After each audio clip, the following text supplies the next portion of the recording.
found me no search. It's like you knew that inside I was hurting. I was so young, stood no chance. But you gave me a shot at a romance. I feel like you were like an angel sent to bring me life. Now that I'm with you, me one say that me love you, that me love you, that me love. Hey, me no go one day wonder. Without my baby, without me love, without me love. And I dance and sing and I sing because you make my life complete. Oh yeah, oh yeah. I can't believe that this is for me. Oh yeah, yeah, oh yeah. I can't believe that this is for me. Oh yeah. Shut up, shut up, shut up, shut up. Oh yeah, oh yeah, oh yeah. It's for me. Shut up, shut up, shut up, shut up, shut up, shut up, shut up, shut up, shut up, shut up, shut up, shut up. Oh yeah, oh yeah, oh yeah. It's for me. I've never felt this way. So when they ask us, say, oh yeah, we're going all the way. So me, we have to love you all the time and things. Sometimes I wonder if the thing could cut us under to get under. I know, but your love in my life control that. I lay down my life this way. Do anything to make you stay. All of the blessings they come my way, and all the bad things they turn away. Sometimes life is such a scare. Your love gives me the strength to bear. Oh, shut up, shut up. Oh yeah, oh yeah, oh yeah. It's funny. Shut up, shut up, shut up, shut up, shut up, shut up, shut up, shut up, shut up, shut up. Greetings, everybody. Yo, Greetings. yo, Hey, Coolie. what's happening? Next week, y'all, we're gonna be back with our own intro song. As y'all know, that's the song for Soul Connections. But we're gonna come back because Coolie didn't put us some shit together, and I'm excited. We don't have a set day yet. Do you have a day you want to do this? I know we're gonna do it once a week, but I like Fridays, but you know, life, we'll figure it out. But I'm pushing more towards Fridays, either Wednesdays or Fridays. okay. Get people either through the hump day or get them popping off for the weekend. You feel me? Okay. I like Fridays because I rarely schedule anything on Fridays anyway. Yeah. So that's perfect for me. All right, cool. Well, y'all heard it. We popping off on Friday, so y'all tap in. Y'all make sure y'all tap in. Yes, welcome. This is Hood News with Queen and Coolie and Coolie and Queen. And so tonight we're gonna be speaking about mental health. And this is a topic that's very near and dear to my heart. And I was like, Coolie, we need to talk about mental health, please. And so I'm and just like how I was on my little cleanse that I was going through, I learned some stuff searching this stuff, you know what I'm saying? And I tried to put it like, I try to I'm trying to say a specific word, but it's just I try to pack it all in as much as I could and make it real simple so everybody can kind of like grasp it and then go off and do their own like individual studies in regards to what you feel that I'm bringing to the table, how it may like affect you, because like looking this stuff up, shit, it had me questioning myself, like straight up. Like I know for a fact I got anxiety. Ain't no way around it. Like I definitely got anxiety. So we're gonna go ahead and pop it off. Queen, I'm sharing the screen already. Just let me know. all right. Let's see what we got, girl.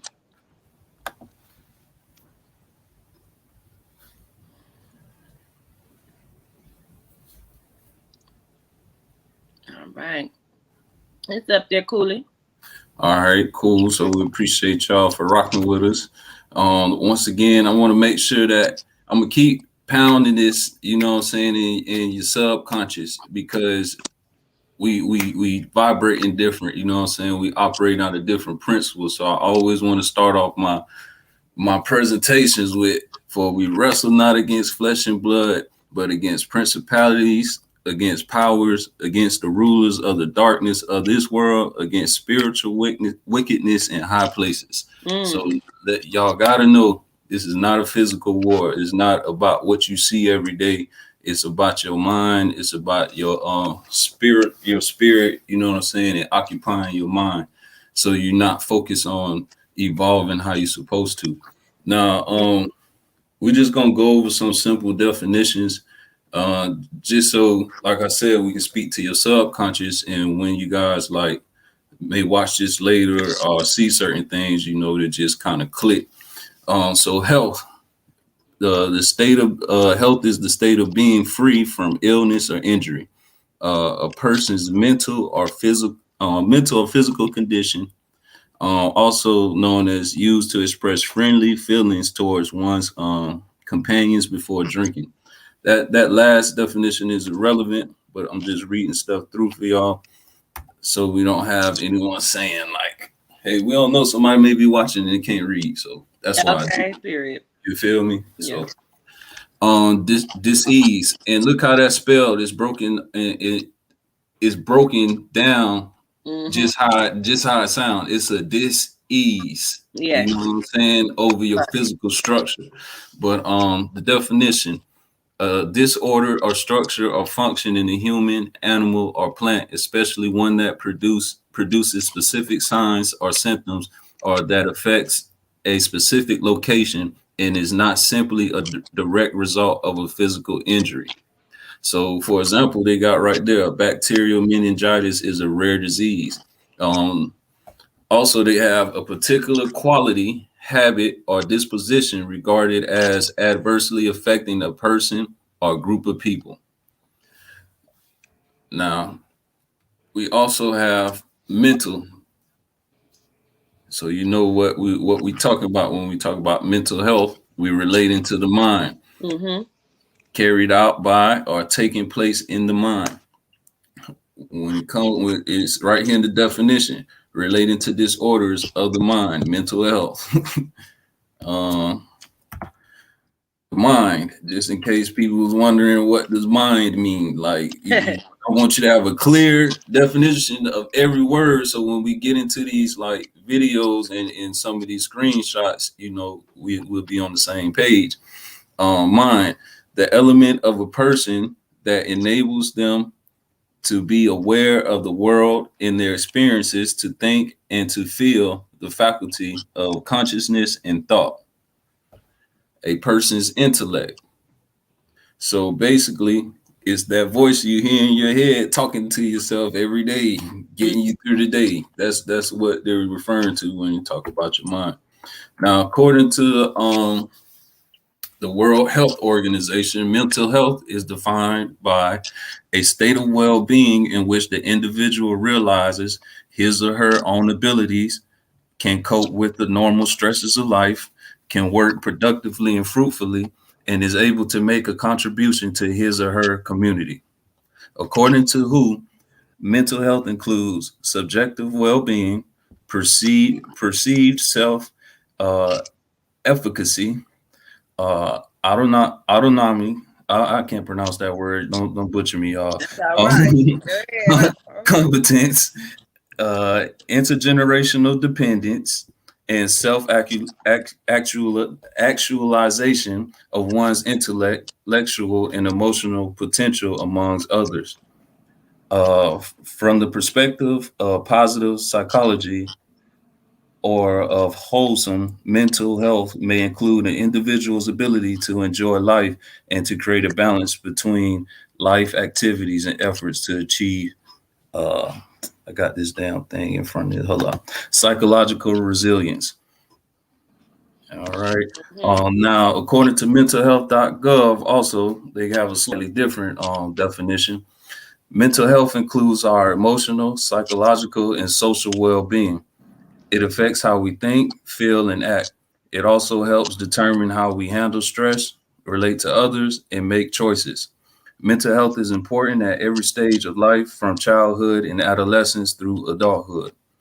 Over the course of your life, if you experience mental health problems, your thinking, mood, and behavior could be affected. Many factors contribute to mental health problems, including biological factors such as genes or brain chemistry, life experiences such as trauma or abuse, and family history of mental health problems. Now, early signs that you can look out for, if you're not sure if you or someone you know is living with mental health problems, experiencing one or more of the following feelings or behaviors can be an early warning sign of a problem. And these are some of the signs. Excuse me. Eating or sleeping too much or too little, pulling away from people and usual activities, having low or no energy, feeling numb or like nothing matters, having unexplained aches and pains, feeling helpless or hopeless, smoking, drinking, or using drugs more than usual, feeling feeling unusually confused, forgetful, on edge, angry, upset, worried, or scared, yelling or fighting with family and friends, experiencing severe mood swings that cause problems in relationships, having persistent thoughts and memories you can't get out of your head, hearing voices or believing things that are not true, thinking of harming yourself or others, inability to perform daily tasks like taking care of your kids or getting to work or school. Now, Queen, outside of thinking of harming yourself or others, how many of those could you relate to? A lot of them, Coolie, honestly. Exactly. So that's why I said amongst like looking at different websites and seeing the majority of them like saying the same thing, I was like, damn, it's a lot of us. It could be a lot of us like really feeling that way. You know what I mean? Yeah. Move on to the next slide. Mental health and wellness. Positive mental health allows people to realize their full potential, cope with the stresses of life, work productively, make meaningful contributions to their communities. Also, ways to maintain positive mental health include getting professional help if you need it, first and foremost, because understand we are not licensed doctors. At all. This is just basic research that you can do right on DuckDuckGo, or if you still use Google, jump on Google. But this is just basic like research that you can do on your own. And if you feel like you some of these things I'm saying like you can relate to, then you definitely need to seek help. And I also got a website that you can check out. We're gonna get to that later. But what I said, connecting with others, staying positive, getting physically active, helping others, getting enough sleep, and developing coping skills. Now, what to look for? People can experience different types of mental health problems. These problems can affect your thinking, mood, and behavior. Want to learn more about other types of mental health conditions? You can visit mental health and behavior section of Medline Plus, and that's .gov. Anxiety disorders. Now, what I'm about to read to you are 10 common types of mental health issues that we're currently dealing with as a society. We have anxiety disorders. People with anxiety disorders respond to certain objects or situations with fear and dread. Anxiety disorders can include obsessive compulsive disorder, panic disorders, and phobias. Now, we also have behavioral disorders. Behavioral disorders involve a pattern of disruptive behaviors in children that last for at least 6 months and cause problems in school, at home, and in social situations. Examples of behavior disorders include ADHD, attention deficit hyperactive disorder, also conduct disorder, and oppositional defiant disorder, also known as ODD. There are also eating disorders. Eating disorders involve extreme emotions, attitudes, and behaviors involving weight and food. Eating disorders Eating disorders can include anorexia, bulimia, and binge eating. So basically, when you're stress eating, that's a sign of like, or you're anorexic, or bulimia. Anything that has to do with your food intake, whether you consume in large amount because you're trying to cope, or you're throwing up because you're not liking the way you may look in the mirror, what have you, for whatever your Yeah. reasons are. That's part of mental health. Like is a sign that you may be depressed about something, or you may have some high anxiety and you're using food as a way to cope, or just using that act of throwing up as a way to release dopamine in your body. You know what I'm saying? To feel better about the situation. So you definitely should seek help in regards to that. Moving on, the next one they have is mental health and substance use disorders. Mental health problems and substance abuse disorders sometimes occur together. Mood disorders involve persistent feelings of sadness or periods of feeling overly happy or fluctuating between extreme happiness and extreme sadness. Mood disorders can include depression, bipolar disorder, seasonal affective disorder, also known as SAD. I never knew about that one, and self harm. Obsessive compulsive disorder. If you have OCD, you have repeated upsetting thoughts. You have repeated upsetting thoughts called obsessions. You do the same thing over and over again to try to make the thoughts go away. Those repeated actions are called compulsions. There's also personality disorders. People with personality disorders have extreme and inflexible personality traits that are distressing to the person and may cause problems in work, school, or social relationships. Personality disorders can include antisocial personality disorder or borderline personality disorder. All right, the next one is psychotic disorders. People with psychotic disorders experience a range of symptoms, including hallucinations and delusions. An example of a psychotic disorder is schizophrenia. Let's see. There also are suicidal behavior. Suicide causes immeasurable pain, suffering, and loss to individuals, families, and communities nationwide. Man, don't kill yourself. Go talk to somebody, man. Please go talk to If you feel like that, it's really not worth it. Like, Yeah. it's really, really not worth it to go out that way. Like, just talk to somebody. Please, please, please do. I want to, when you get done, I want to go ahead and touch on a few of these things that you've already named, because I'm watching the comments and the chat has a lot to say about it, and I don't think they understand how it's affected my life or your life. You know. Yeah. Okay. I'm gonna run through. I'm gonna wrap up with these the different types, and then we can touch into that. Trauma and stress related disorders, also known as post traumatic stress disorder. PTSD can occur after living through or seeing a traumatic event such as war, a hurricane, rape, physical abuse, or a bad accident. PTSD makes you feel stressed and afraid after the danger is over. All right, yo, let's go ahead, Queen, before we get into that video. Okay, so what I wanted to share with everyone is each one of us have been affected by some of this, and I'm watching the chat, and the chat is saying, my son is going through this, or, the children that I work with are going through this. But a lot of people don't understand. My sister's name was Sarah Lawrence, and my sister was fine. She had smoked some weed with somebody. The next day she woke up, and we had to go and get her from the Greyhound bus station. She was saying that the Lord told her to pack all of her things, but she only had a little clear plastic bag with a whole bunch of papers and trophies in it. And said for her to go to New York. They later diagnosed Sarah with having schizophrenia. My sister was 25 when they found her hanging in the woods.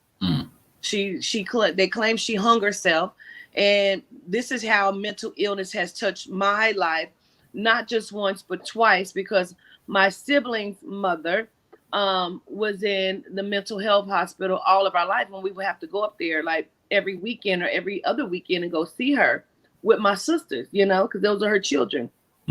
And so people don't understand how real this is. Now, I also saw, Coolie, that somebody asked me if I thought that the vaccines from when we were younger affected that and caused us to have mental illnesses. I absolutely do believe. I definitely believe so. Yeah, right? I definitely believe so. Definitely.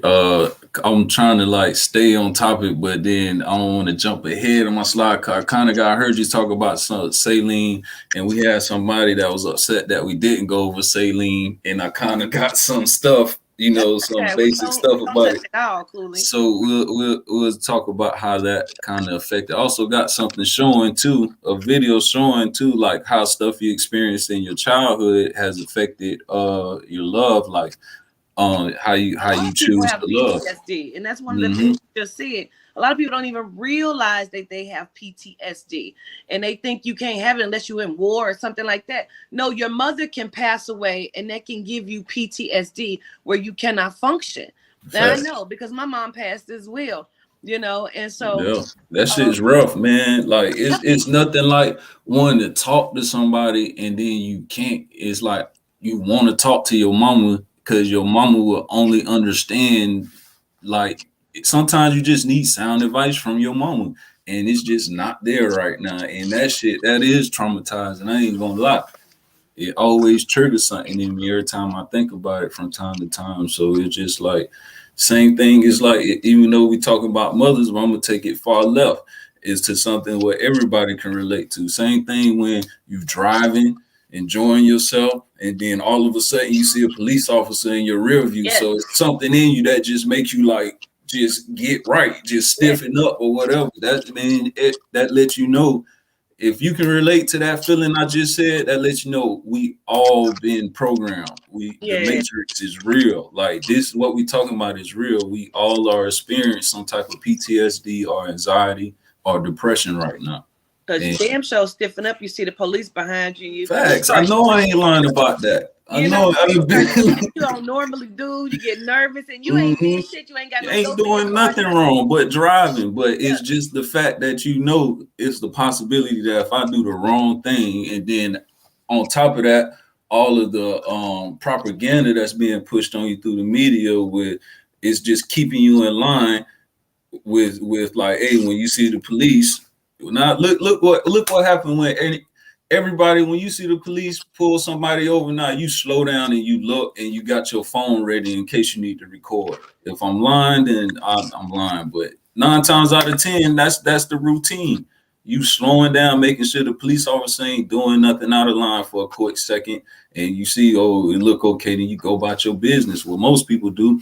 So you just been since George Floyd and mm, Sandra Bland and the Zimmerman shit. Zimmerman really opened the gates up because after the whole Zimmerman thing, not saying it hasn't been going on, but after the whole Zimmerman thing, man, that shit just went haywire, dog. Like it's just they've been trying to indoctrinate just keep the program going.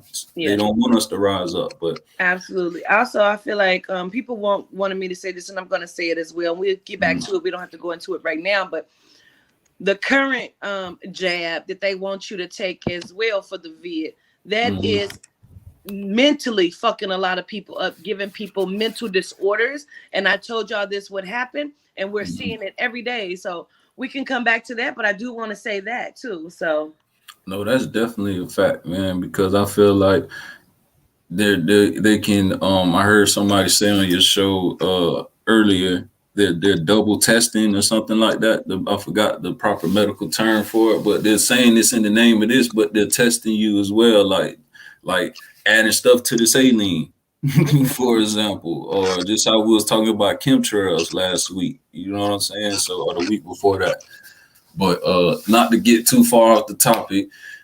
Um, you ready to get back into the PowerPoint, yes, Queen? we can definitely. Yeah, let's because I want to run through the PowerPoint real quick, at least on the mental illness part, and Yeah. then what I'm saying we can because I just want to make sure I have about 3 or 4 short videos, they're about 5 minutes long. They're from this YouTube channel called Psych to Go. I'm gonna leave it up for a second so y'all can see that. I really suggest y'all check out that page. They got a lot of informative videos that can help you, like if you're in question about your mental status, you know what I'm saying, or where you are with your mental health. They got a lot of videos and they're very informative. So we're gonna get right into it. All right, let's go.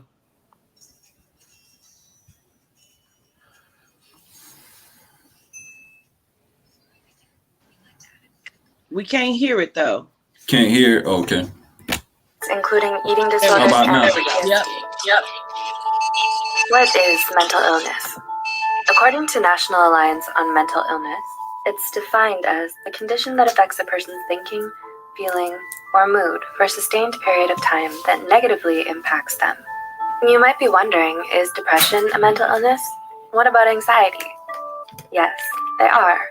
In fact, they're the most common types of mental illnesses. In this video, Psych2Go covers 10 of the most common types of mental illnesses. 1. Anxiety disorders. We know 18.1% doesn't sound like a lot, but that's the number of adults in the US who suffer from anxiety disorders.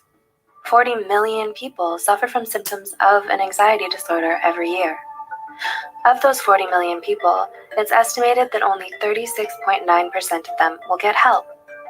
Anxiety disorders rarely appear alone, with depression being a common co-diagnosis. Anxiety disorders come in a few varieties: generalized anxiety disorder, GAD, panic disorder, social anxiety disorder, SAD, and obsessive compulsive disorder, OCD. So, what do all these anxiety disorders have in common? They're all characterized by nearly uncontrollable worry that messes with several aspects of daily life, such as sleep, relationships, school, and work. The good news is there are several treatment options available, which include different types of therapy and medication. 2. Personality disorders. What does it mean when someone's personality is disordered? Personality disorders refer to behavioral, emotional, and thought patterns that deviate greatly from the expectations of an individual's culture. The National Institute of Mental Health suggests that 9.1% of the population has the traits of a personality disorder. So what does this look like in real life? Could anyone who's a little different be diagnosed with a personality disorder?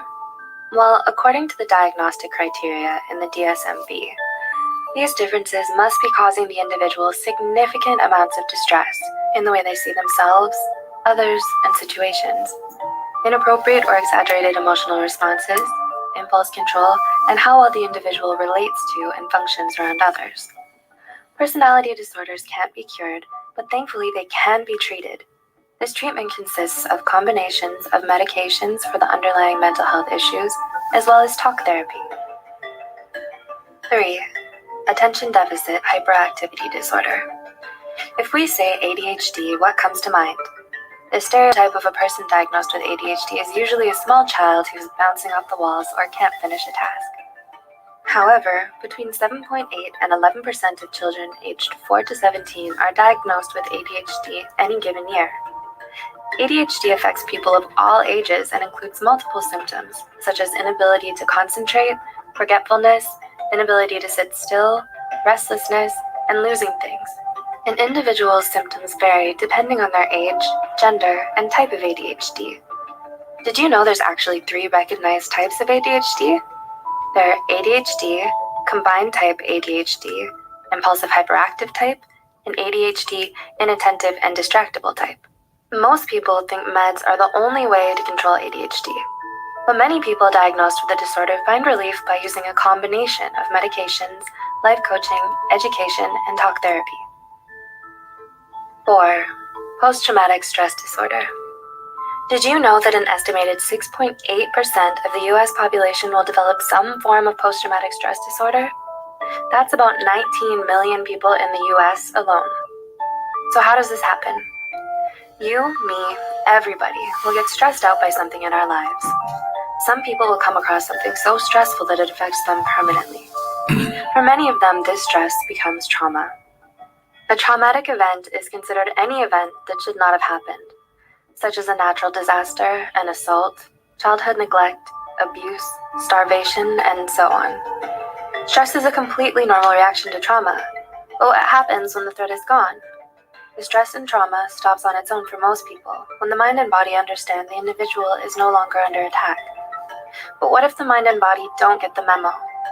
Post-traumatic stress disorder refers to a prolonged fight or flight response that happens after the stressful event has stopped. Complex post-traumatic stress disorder, CPTSD, refers to the PTSD that occurs due to a series of continued traumatic events, such as childhood abuse. Think of PTSD and CPTSD as the echoes of the stress response.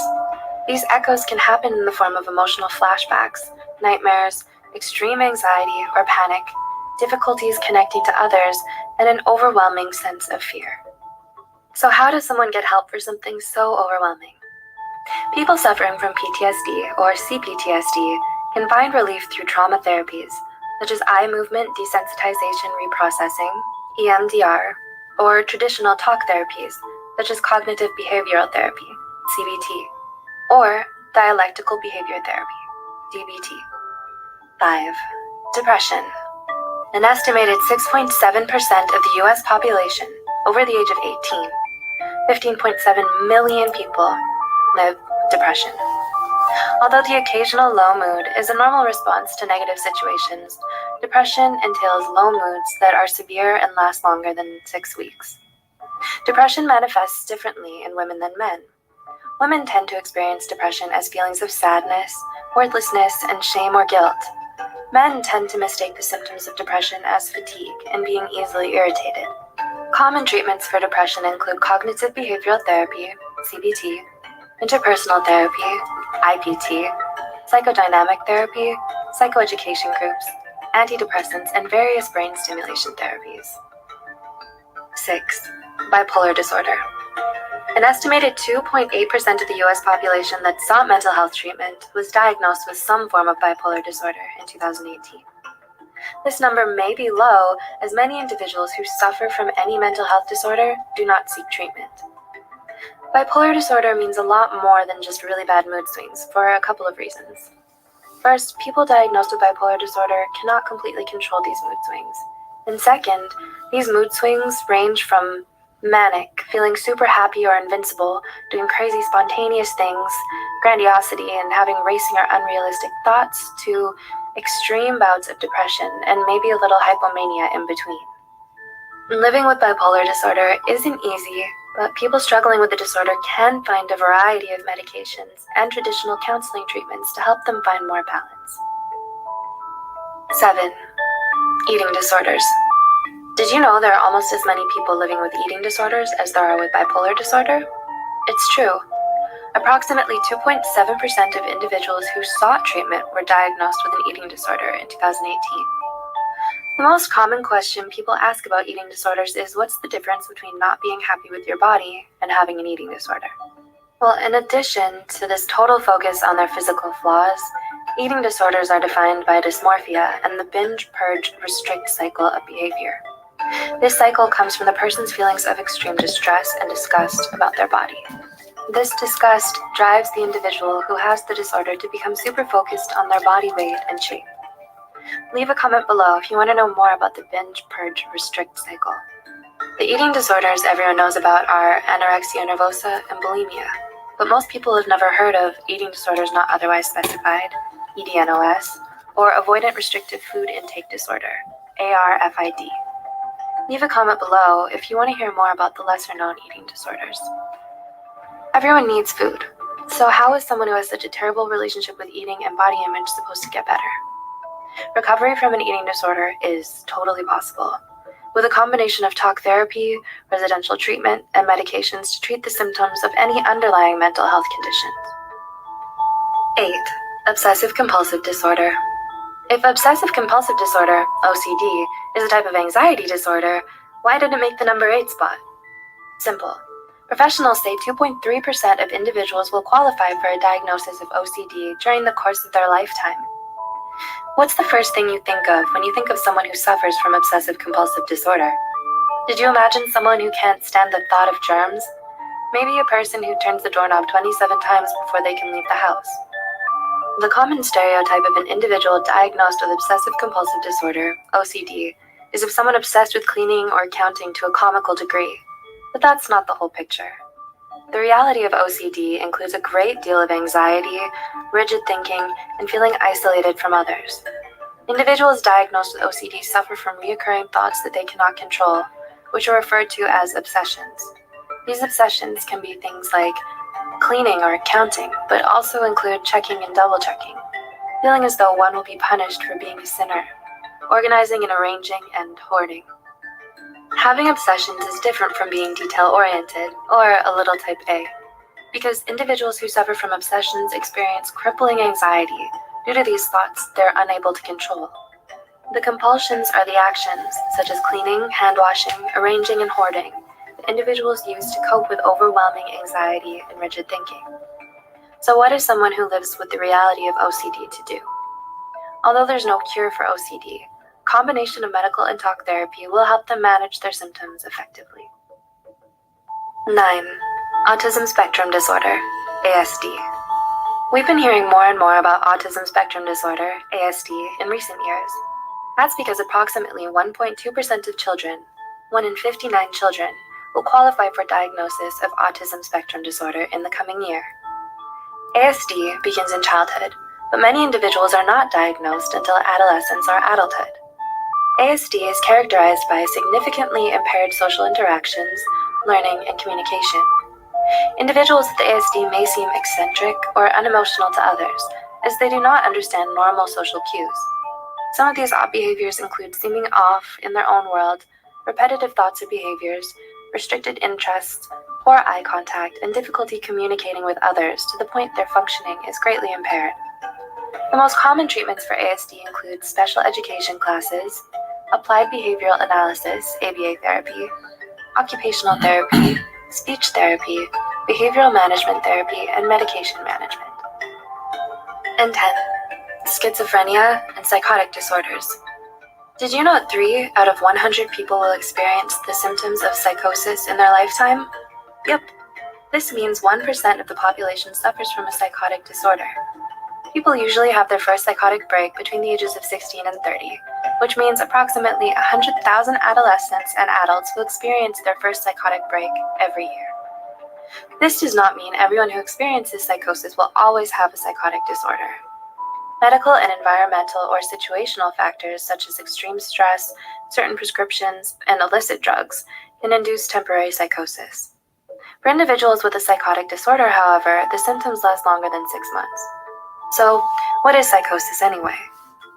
Someone suffering from psychosis has breaks or disruptions in their reality, which manifest in behaviors such as religious delusions, audio, visual, or tactile hallucinations, feelings of paranoia or persecution, and disordered or jumbled thoughts and speech.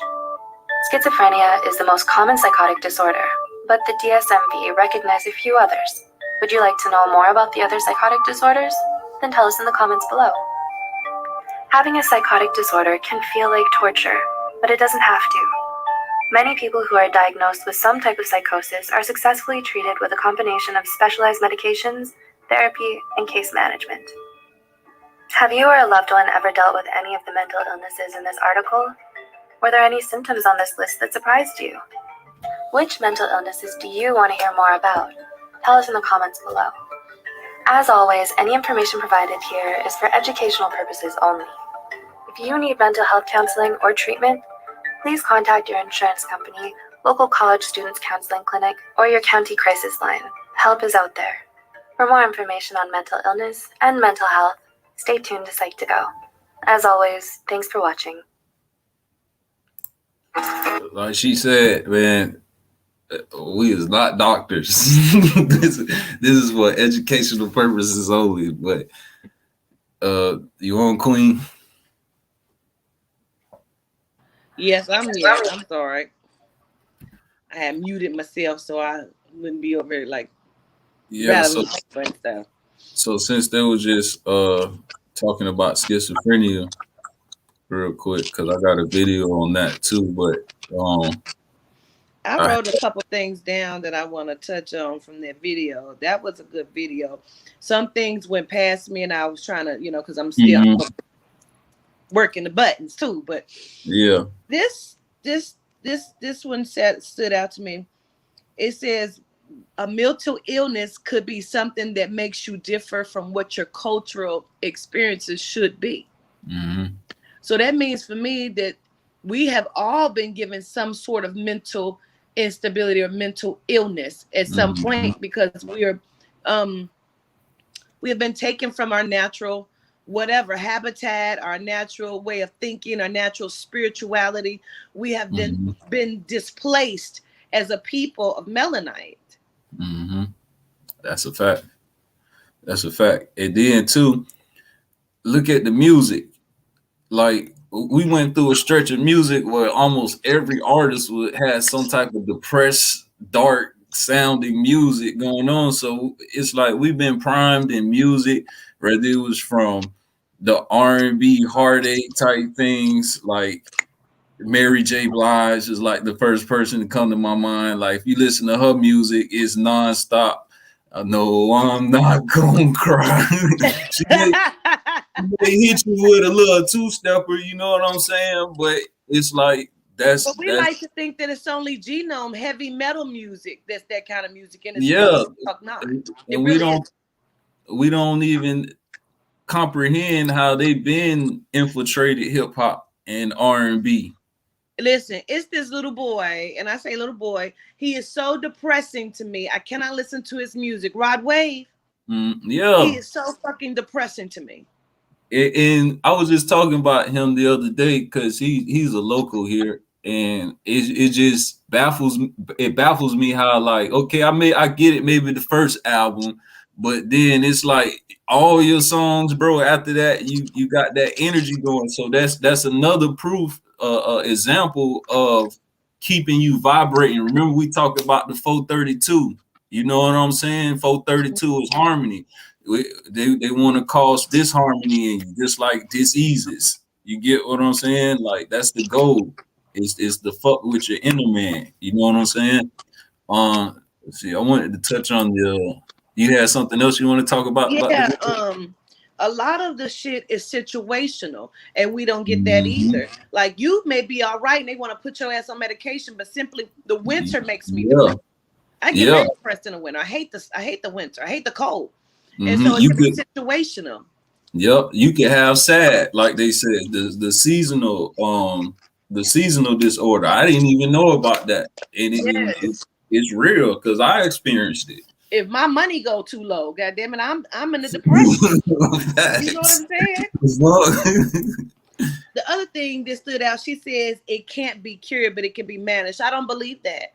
I believe that certain things can be cured because certain shit are situational or seasonal or PTSD. And it's about how do you get past these things?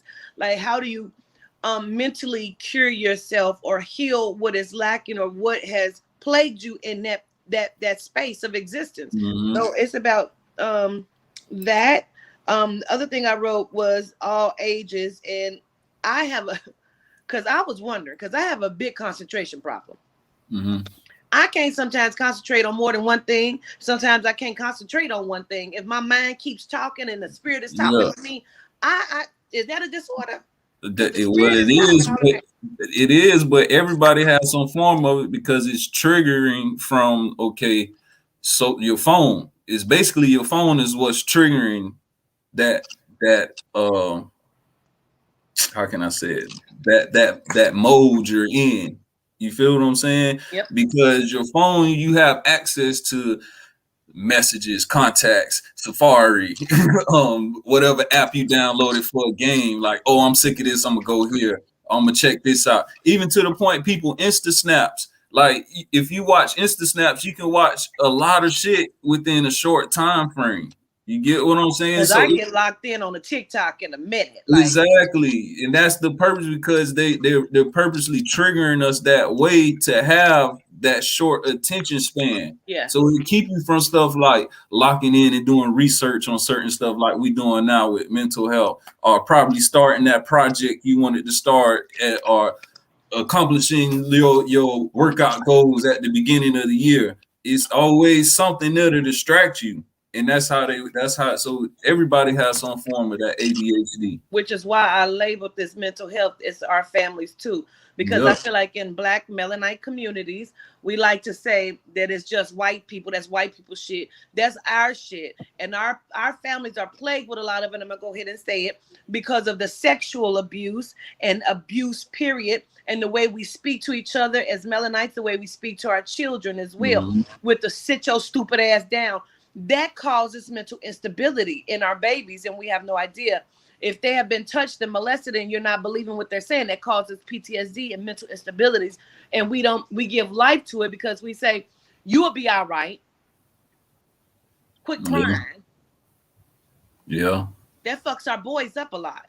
Nah, that's what? That's a fact. That's a fact to the point now that because my mom didn't have me like that. She made sure I was expressive over how I felt because she peeped that I like to just sit in the room and stuff at an early age and keep to myself. So she tried to get me to be an extrovert versus an introvert. But you know what I'm saying? Like, so now to the point was if I express myself to certain like women, it may come off as, oh, you sensitive. No, I'm just aware of how I feel about the situation that I dislike. You get what I'm saying? And just like Christians say, showing emotions is equal weak. Yep. And it's like an ongoing thing within the black community when it comes to men. But he said something like, sit your ass down or something. I was like, sit your stupid ass down. Like that's look, sometimes, but I'm not opposed to talking like that sometimes, not all the time, but sometimes because. But it's the wording, Coolie. Like stupid can be removed. Exactly, stupid ass, like your stupid ass. But I'm gonna say it like this: one, you don't want us disciplining the children because you feel me.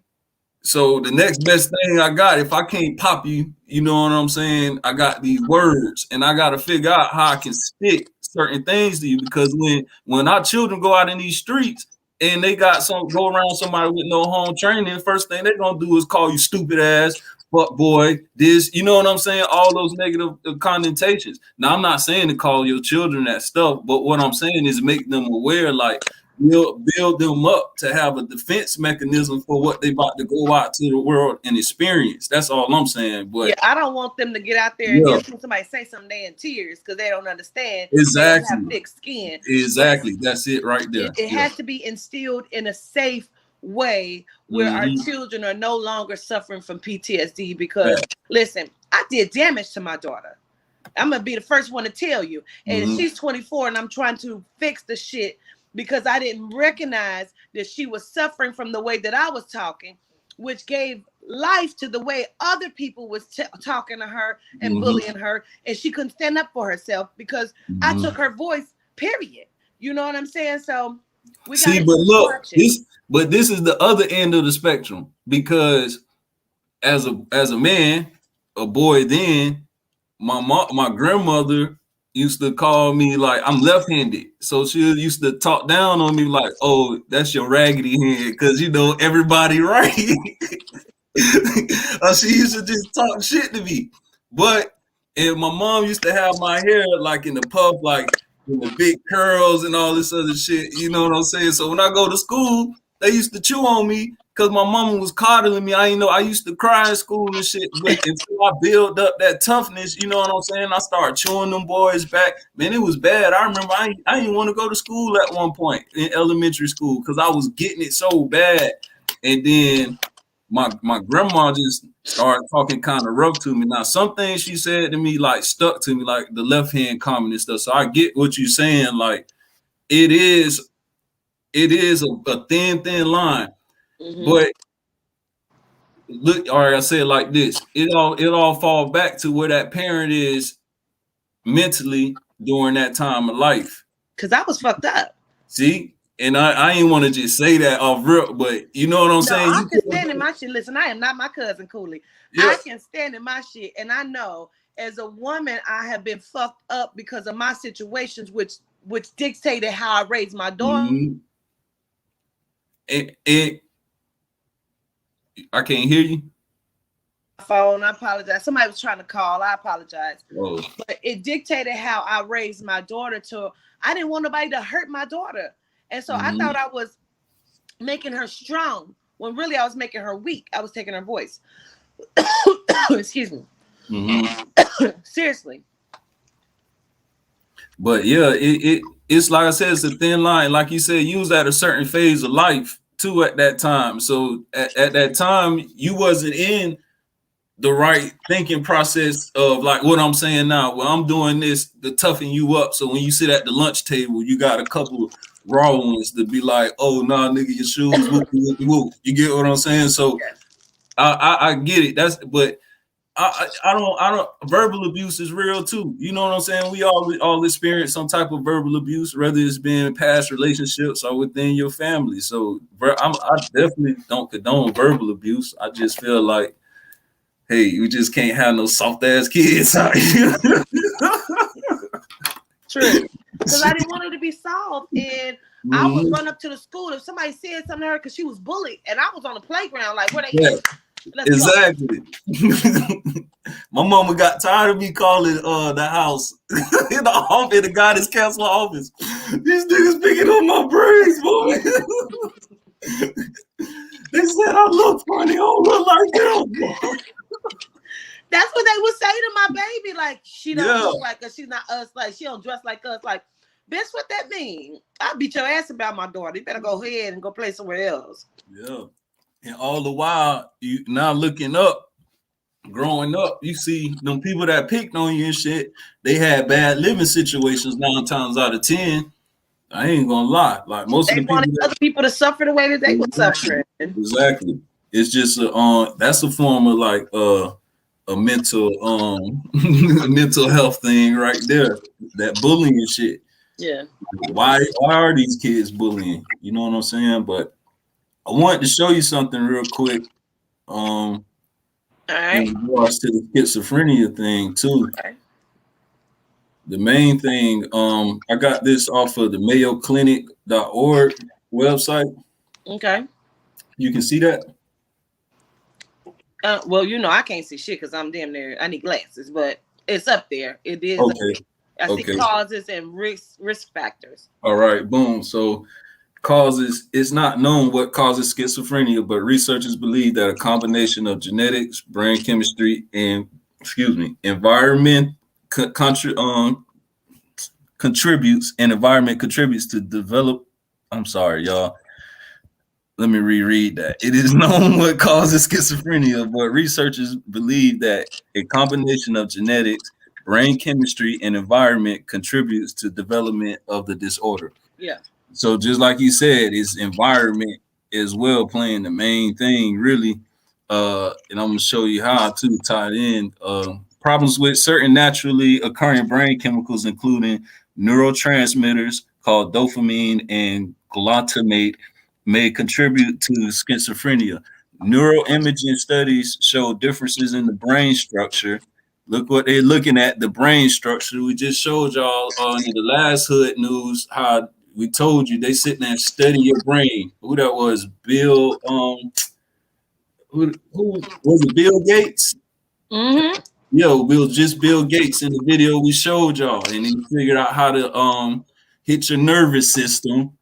It figured out that religion was like it activated a certain part of your brain. So these people, they sit here and study the brain. They want to know how to get your inner man and control your central nervous system.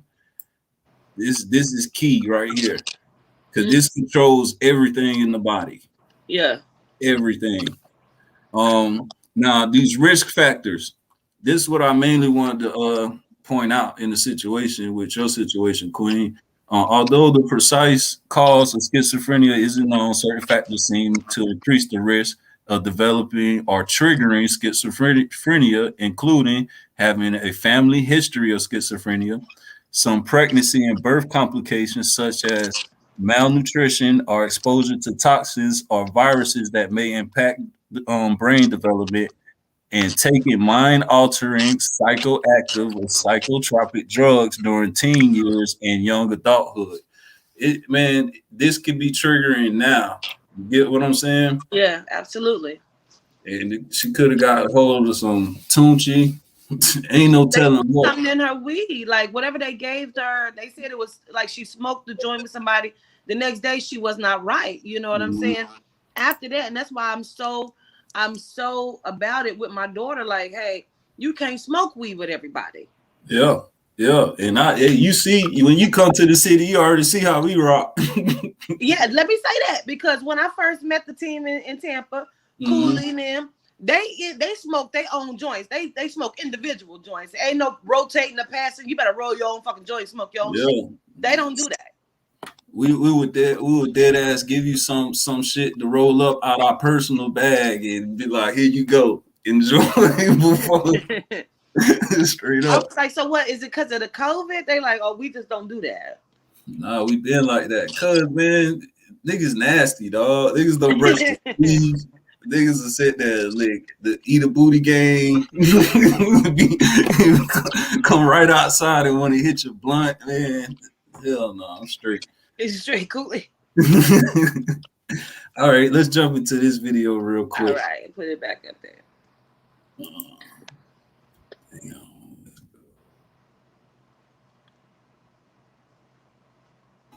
All right. Ready?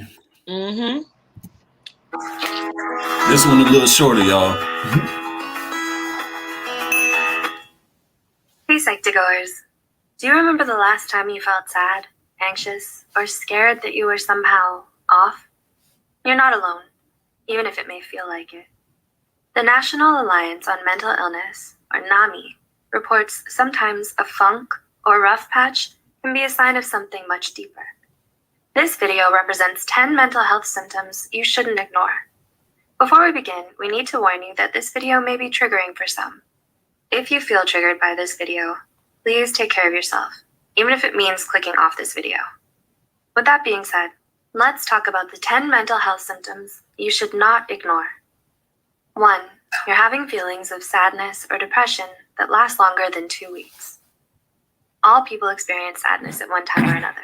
However, most normal feelings of sadness get better with time. The American Psychiatric Association reported abnormally intense sadness lasting 2 weeks could be a sign of depression.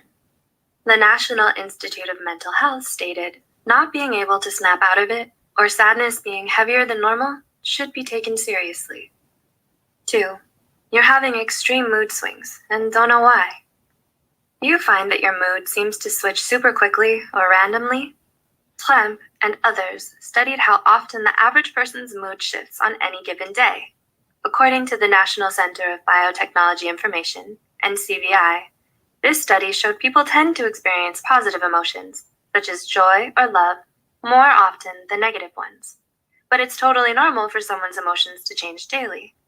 However, the National Alliance for the Mentally Ill, NAMI, warns especially dramatic mood swings that cause huge changes in your behavior and energy can be a sign of bipolar disorder. Agencies such as the American Academy of Pediatrics say the more red flag signs are experiencing sadness, anger, or feelings of excessive euphoria for most of the day, especially if it has nothing to do with what's going on in your life. 3. Your worry and anxiety have gotten out of control. Have you ever found yourself worrying but can't shut it off? According to the National Institute for Mental Health, it may be a sign of an anxiety disorder. Other signs of anxiety disorders include having problems relaxing, insomnia, racing thoughts, unexplained aches and pains, or being easily irritated. The Anxiety and Depression Association of America suggests that if you've ever felt this way on most days for at least 6 months, you should consider talking to a mental health professional about your symptoms. 4. You've started withdrawing from others or isolating yourself. Taking time away from others can be positive for your mental health and physical health. But what if you constantly make excuses to avoid socializing? Mental health pros, such as Raymond Starr Jr. and Howard Dubowitz, say avoiding people or events you used to enjoy can be a sign of mental illness, such as depression, anxiety, or a psychotic disorder. 5. You may have noticed you're having delusions or hallucinations.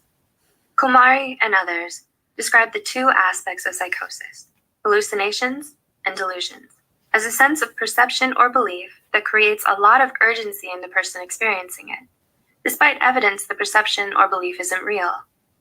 The National Alliance on Mental Illness reports up to 100,000 people in the U.S. will experience psychosis every year. NAMI further stated 3 out of every 100 people will have a psychotic episode as a symptom of a physical or a mental illness, such as schizophrenia or schizoaffective disorder, in their lifetimes. 6. You're having more and more difficulty dealing with normal life situations. Have you ever gone through a time in your life when nothing seemed to go right and you just couldn't deal? The Australian Department of Health stated a rough patch that you just can't get past, one that hurts your ability to function for more than 2 weeks to 2 months, may be a sign of depression or anxiety. A major sign that what you're experiencing is more than just a rough patch is when you have a hard time functioning in normal situations for several weeks, according to Mental Health America. 7.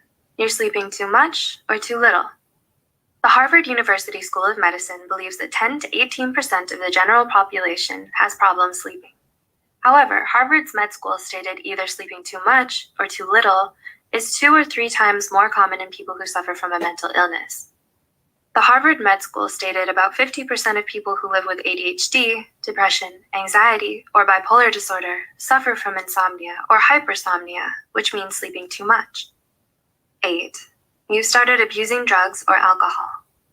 According to mentalhealth.gov, 1 in 4, or 25% of people who live with the symptoms of a mental illness use alcohol or drugs to self-medicate things like anger, anxiety, or mania.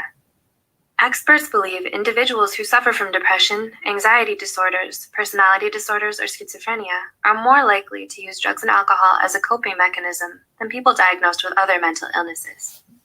9. You're having extreme anger outbursts. Do you ever feel anger that's almost impossible to control or way too much for the situation? If so, your anger may be warning you about your stress levels, unresolved grief, or your anxiety. Healthline reported extreme anger outbursts can also be a sign of unresolved trauma, bipolar disorder, alcohol abuse, obsessive compulsive disorder, intermittent explosive disorder, or depression. If you wonder if your anger is healthy, experts recommend first recognizing your physical and emotional signs of anger. And 10, you started thinking of self-harm or suicide. The Mental Health Foundation reported up to 10% of people under the age of 30 have thought about self-harm or suicide. There are many reasons people consider self-harm or suicide, such as abuse or neglect at home, a major loss, trauma, or a catastrophe that you can't control or avoid. Brodvik, 2018, reported approximately 90% of people who have completed suicide also suffered from a severe mental illness, such as bipolar disorder or depression. If you find yourself thinking about self-harm or suicide, we would very much like you to reach out to a mental health professional and get the help that you need and deserve. If you can relate to any of these symptoms on this list, you're definitely not alone, nor are you bad for feeling this way. But we want you to take care of yourself, which means reaching out to a mental health professional if you've been experiencing any of the symptoms on this list. As always, any information provided here is for educational purposes only. If you need mental health counseling or treatment, please contact your insurance company, local college's student counseling clinic, or your county crisis line. Keep watching the Psych2Go channel for more information on mental illness and Think about that, Queen. I think that was very informative. A lot of people were saying that it was informative, but my question is, what's enough sleep before it's a mental disorder? Now, according to this book I read or what have you, since us being melanated beings, it's called the Arcadian. Oh my God! Damn, come to me, please come to me. All right, so basically, your body cycles throughout the day, and it cycles based upon the movement of the sun and the moon. During the daytime, your body releases serotonin, and during the nighttime, your body releases melatonin.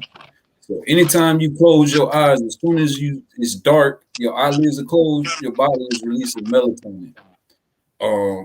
Melatonin is important for your body because melatonin is part of the chemicals that go throughout your body when you're having REM sleep or that deep sleep.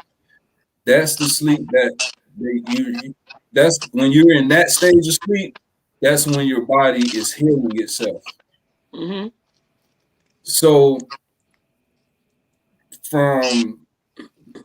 give me a second because I'm trying to recall this information now. So from 7 p.m., soon as the sun sets, so let's say the sun sets at 7 p.m., right? You want to be in the bed sleeping at least 8 or 9 p.m. Because during that time from that, soon as the sun goes down, soon as the sun has set, from 7 to 9, that's when you get the maximum exposure of melatonin in your body. Okay. With the closer to 12 o'clock it gets, you kind of peaking out.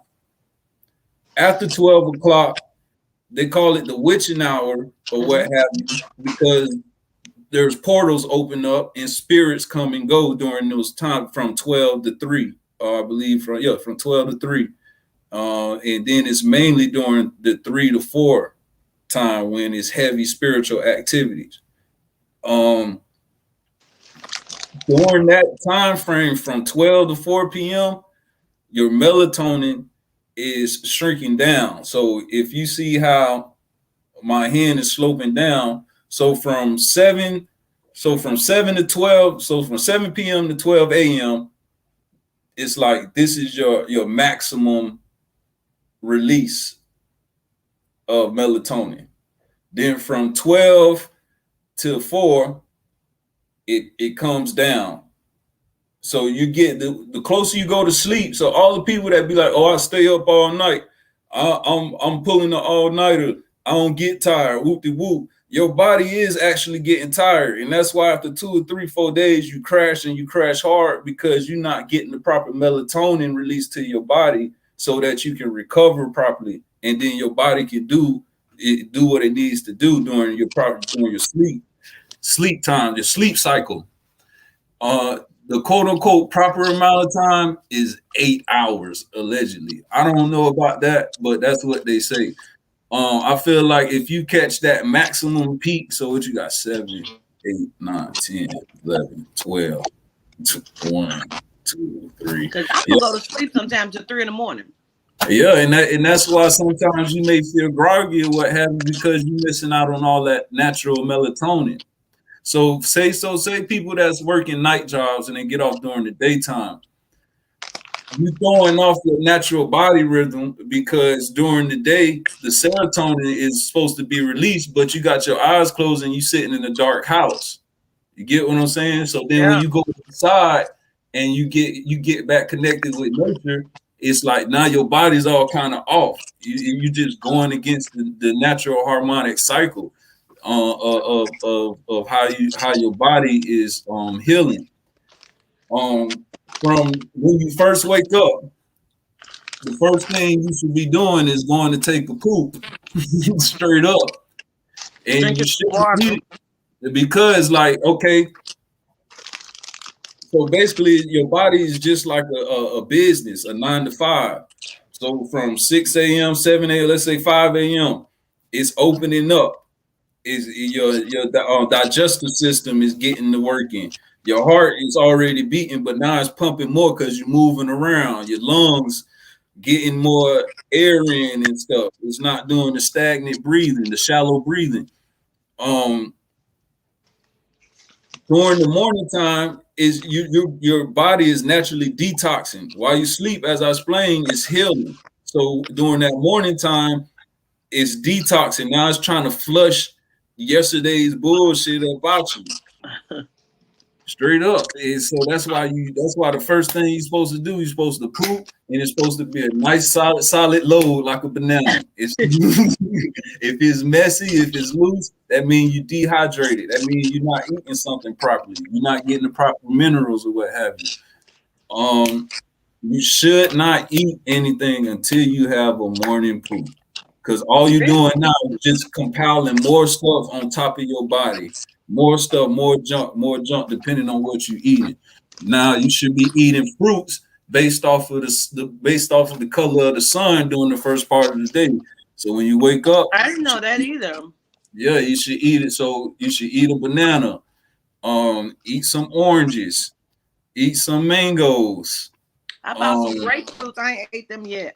Grapefruits are great to eat and to implement into your diet. Then afternoon, that's when you go into your greens, your leafy greens and stuff. You know what I'm saying? And because what the greens do, the fruits is putting the sugars, the natural sugars that you're supposed to have in your body back in your body.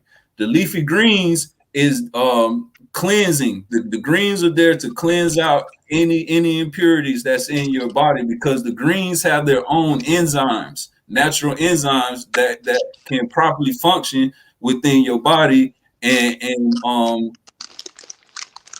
basically team up with the enzymes that's already in your body, basically. And that's what helped gut improvement, to get your colon moving, like get your colon and stuff cleansed, your large and your small intestine. So you want to have your leafy greens going towards the end of the afternoon. I got a question for you, Coolie. Mm-hmm. Because growing up, you know, we was always given the food pyramid. And now, as an adult, I look, that shit don't line up to nothing. That's the genome pyramid. That's the genome pyramid. That's for the genomes. That's not for melanated. That's not for a melanated star child, sun child. Community that ain't us. That's why they threw that shit in our community, and that's what it's so important that we protect our children. Hey man, now that's not all right. So boom, it's a science behind that. Right? Yeah. All you doing is eating. You basically eating that is like an offering to one of the spirits that has dwelled through your vessel.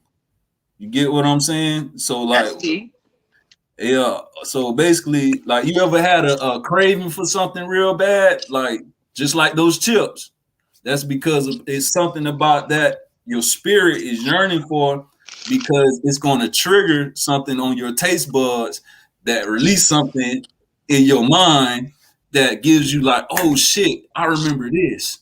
Oh, you get what I'm saying? Like, yes. So that's why it's sometimes I still eat chocolate chip cookies. You know what I'm saying? I want some fried chicken, but it's because whatever energy that's working around me, it's like another way. Parasites is one thing too. Nah, that's a whole nother thing I was about to get into. You could be feeding the parasite that's craving it. You know what I'm saying? Mm-hmm. But from I was listening to a lecture with Bobby Hemmett, and he had broke down the science on that. Like, certain deities, when you're doing that type of work, they want that type of stuff. Just like how you got to put oranges on the altar or coconuts on the altar for certain deities. It's the same thing. Like, so when you working that one, they shoot, I want to try this junk food too. You get what I'm saying? Yeah. Yep. So who did for sure? He wanted a strawberry cupcake. See, and that's what I'm saying. It's about moderation. You feel me? Mm-hmm. If that's as long as that's not your 24/7 every day of the week diet, then yeah, it's cool, because your body gonna go through the natural process and get that shit up out your system. Because if you doing what you're supposed to do and eat how you're supposed to eat, you know what I'm saying, it's gonna be your body is gonna pass the toxins through your body real fast. You feel me? Yeah, I totally do. Yeah, man. Don't. But like I say, it's just moderation, y'all. I ain't saying keep eating the bullshit. Just know why you still indulging. You feel me? Mm-hmm. Ain't nothing wrong with it. I appreciate you even saying that, because sometimes we forget that. Yeah. Sometimes I don't like to put certain stuff up on my altar for deities, like junk food or products. I don't animal products. I don't do it because I know I shouldn't be eating it. And then I don't do it for them. But a lot of people do. They put some fried chicken up there. I don't have no problem with that. If your ancestors love fried chicken, put a piece of fried chicken up that motherfucker then. Yeah. I don't do it, you know. Nah, I feel you. And that go to what we was talking about last week. Your spirit is going to guide you on what you should and should not be doing for your spiritual journey.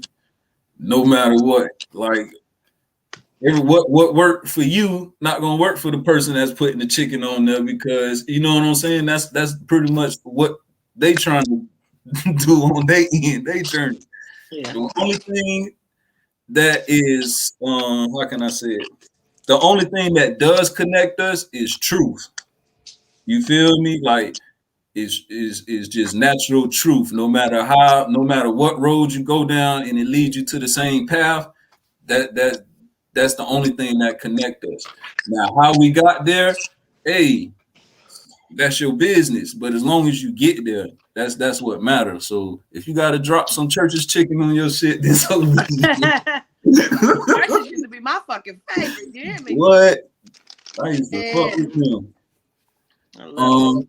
Let's jump into this one video. I haven't watched it yet myself. It is a short one. It's 5 to 6 minutes, but this is the one I was telling you about how certain childhood traumas affect your love style. All right.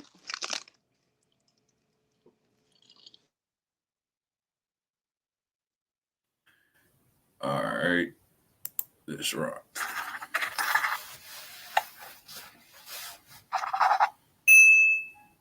Although we have a choice in becoming the people we strive to be, it is without a doubt that our childhoods shape us to a certain extent. How we choose to react to different situations and the way we express ourselves are behavioral patterns that are formed starting at a young age when we first begin to learn how to make sense of our immediate environment. Marriage and family counselors Dr. Milan and Kay Yerkovic discovered that everyone has a certain love style based on their upbringing. A love style is comprised of our tendencies and inclinations of how we respond to our romantic partners. By understanding how we love, we can learn how our love styles affect our relationships. Here are Dr. Milan and Kay Yerkovic's 5 love styles. 1. The pleaser. The pleaser often grows up in a home with an overly protective or angry and critical parent. As children, pleasers do everything they can to be good and be on their best behavior, so as to not provoke a negative response from their parent. Pleaser children don't receive comfort. Instead, they spend their time and energy giving comfort to their reactive parent. Pleasers are uncomfortable with conflict and deal with disagreements by often giving in or making up for them quickly. They usually have a hard time saying no, and because they want to minimize conflict, they may not be truthful and lie to avoid difficult confrontations. As pleaser children grow into adults, they learn to read the moods of others around them to make sure they can keep everyone happy. However, when pleasers feel stressed or believe that they are continuously letting someone down, they can have a breakdown and flee from relationships. Pleasers often spread themselves thin trying to be everything to everyone when it's not realistic, and instead of forming healthy boundaries for themselves, they focus more on the needs and desires of others. In order for pleasers to cultivate stable relationships, they have to be honest about their own feelings, rather than trying to do what is expected of them. 2. The victim. The victim often grows up in a chaotic home. Victims learn to be compliant in order to survive by putting less attention on themselves so they can stay under the radar. To deal with their angry, violent parents, victim children learn at a very young age to hide and stay quiet. Because being fully present is painful for them, victim children often build an imaginary world in their heads to cope with the dangers they face on a daily basis. Victims have low self-esteem and usually struggle with anxiety and depression. They may end up marrying controllers who mirror the same behaviors as their parents. Victims learn to cope by being adaptable and going with the flow. They are so used to chaos and stressful situations that when they do experience calmness, it actually makes them feel uneasy because they anticipate the next blow-up. In order for victims to cultivate healthy, stable relationships, they have to learn self-love and stand up for themselves when a situation calls for it, instead of letting their partner walk all over them. 3. The controller. The controller usually grows up in a home where there wasn't a lot of protection, so they learn to toughen up and take care of themselves. They need to feel in control at all times to prevent the vulnerability they experienced in their childhood from being exposed in their adulthood. People with this love style believe that they're in control when they can avoid experiencing negative feelings of fear, humiliation, and helplessness. Controllers, however, don't associate anger as vulnerability, so they use it as a weapon to remain in power. Controllers have rigid tendencies, but may also be sporadic and unpredictable. They don't like stepping out of their comfort zones because it makes them feel weak and unprotected. They prefer to solve problems on their own and like getting things done in a certain manner. Otherwise, they get angry. In order for controllers to form stable, long-lasting relationships, they need to learn how to let go, trust others, and keep their anger at bay. 4. The vacillator. The vacillator often grows up with an unpredictable parent. As children, vacillators learned that their needs aren't their parents' top priority. Without consistent affection from their parent, vacillators develop a deep fear of abandonment. But when the parent finally feels like giving their time and attention to them, Vacillator's are usually too angry and tired to receive it. As vacillator's enter adulthood, they try to find the consistent love they were deprived of as children. Vacillator's have a tendency to idealize new relationships, but once they feel let down or disappointed, they grow dejected and doubtful. They often feel misunderstood and experience a lot of internal conflict and emotional stress within their relationships. They can be extremely sensitive and perceptive, which allows them to detect even the slightest change in others and know when people are pulling away. In order for vacillators to cultivate healthy, stable relationships, they need to learn how to pace themselves and get to know someone before committing too soon and getting hurt by their own expectations. 5. The avoider. The avoider often grows up in a less affectionate home that values independence and self-reliance. As children, avoiders learn to take care of themselves starting at a very young age and put their feelings and needs on hold to deal with their anxieties of having little to no comfort from their parents. Avoiders tend to like their space and rely on logic and detachment more than their emotions. They get uncomfortable when people around them experience intense mood swings. In order for avoiders to cultivate healthy, long-lasting relationships, they need to learn how to open up and express their emotions honestly. Which love style do you identify with? Please share your thoughts with us below. Also, we love to give special thanks to our sponsors, BetterHelp, an affordable online counseling platform for those who are struggling with mental health. If you're interested, we've been... So how many of y'all can relate to that? They said a lot of them. And I know I definitely can too, from both angles, from what I went through and what I probably was as a parent. Yeah. It's a whole lot. So hold on before we get into those steps. Yeah, that was my first time watching that one. I wanted to say that and watch that with everybody. But I had figured out what I was trying to explain to y'all with the cycles, because while that was playing, I had looked it up in my phone. It's called a circadian rhythm. I'm about to pull it up so y'all can see the definition and stuff. Okay. Give me 1 second, y'all.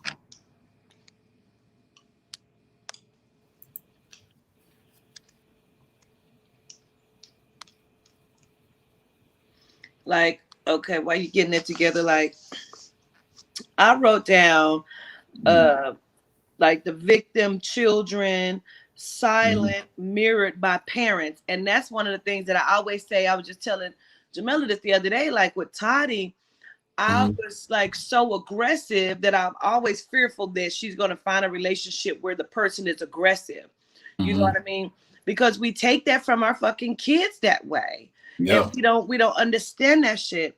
And so controllers can be narcissistic. And then the unpredictable parents. I probably was out of that shit. You know what I mean? But unconsciously, I didn't mean it. You understand? I did not mean it. But it was just what I thought I was doing was best, and it fucking wasn't. Facts. That's what I'm saying. But you don't, until you reached a certain spiritual level, you know what I'm saying, you were able to go within and figure out where you were doing stuff wrong at outside of, you know, having healthy communication with your daughter. You feel me? I definitely was able to. And that's what's important, is the extension of communication, man. It's something I'm trying to work with my daughter. She's 15. So, you know, it's not like, oh, you daddy's little girl anymore and all that goo goo gaga shit out the window. It's like, yes. It's like, nah, it's like, man, okay, stop trying to act like the good girl and talk to me how you talk to your everybody. homie. That's right. I'd be looking like, let me tell you something. Like, you better be who you are, so I know who the fuck you is, because I'm gonna start looking like other people. Like, I can't trust you. Exactly. You might be in yourself. Exactly. Now, the circadian rhythm or circadian cycle, I'm probably saying it wrong, y'all, so bear with me, is a natural internal process that regulates the sleep-wake cycle and repeats roughly every 24 hours. It can refer to any process that originates within an organism, is indigenous and responds to the environment and trained by the environment. These 24 These 24-hour rhythms are driven by a circadian clock, and they have been widely observed in plants, animals, fungi, and cyanobacteria. The term circadian comes from the Latin circa meaning around or approximately, and diem meaning day. Processes within 24-hour cycles are more generally called diurnal rhythms. Diurnal rhythms should not be called circadian rhythms unless they can be confirmed as endogenous and not environmental. Although circadian rhythms are endogenous, I guess I'm saying that right, y'all. Sorry. They are adjusted to the local environment by external cues called Ziggerbirds or Zygerbirds, German for time givers, which include light, temperature, and redox cycles. In clinical settings, an abnormal circadian rhythm in humans is known as a circadian rhythm sleep disorder. Now, I seen They something. keep saying it's circadian. Sarcadian. Thank y'all. Sarcadian. Yeah, don't sell me out in the comments, y'all. My bad about the carrots. Now, the main thing I wanted y'all to see here, that's just more history of it. But the light. So you know how I was saying if your sleep cycle is off and you're not getting the proper, like going to sleep during the proper time of day, then you're affected. Like, because this, as I explained, the sunlight gives off it releases the serotonin in your body, and the moon basically releases the melatonin. Yeah. Let's see if I can pull this picture out so y'all can see this. Let me know when you got it up there. Nah, it's okay. We ain't gotta go there right now. Let's see. So I just want to wrap up with this mental health. I'm going to give y'all some things that you can do at home because I know we gave y'all a lot of knowledge on the different types. So I'm gonna give you some things that you can do within your home to help improve your mental health as well. Change your diet before you even get started. Facts. That's a big fact because you are what you eat. Yes. You definitely are what you eat. Now, I'm ready, Queen. You ready? Okay.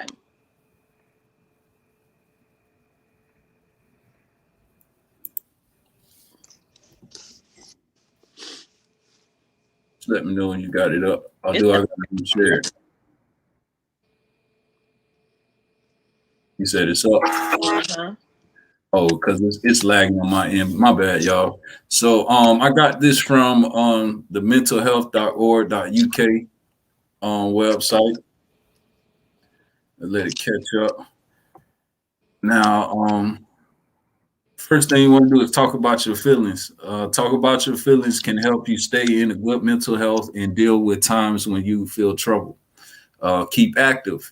Regular exercise can boost your self-esteem and can help you concentrate, sleep, and feel better.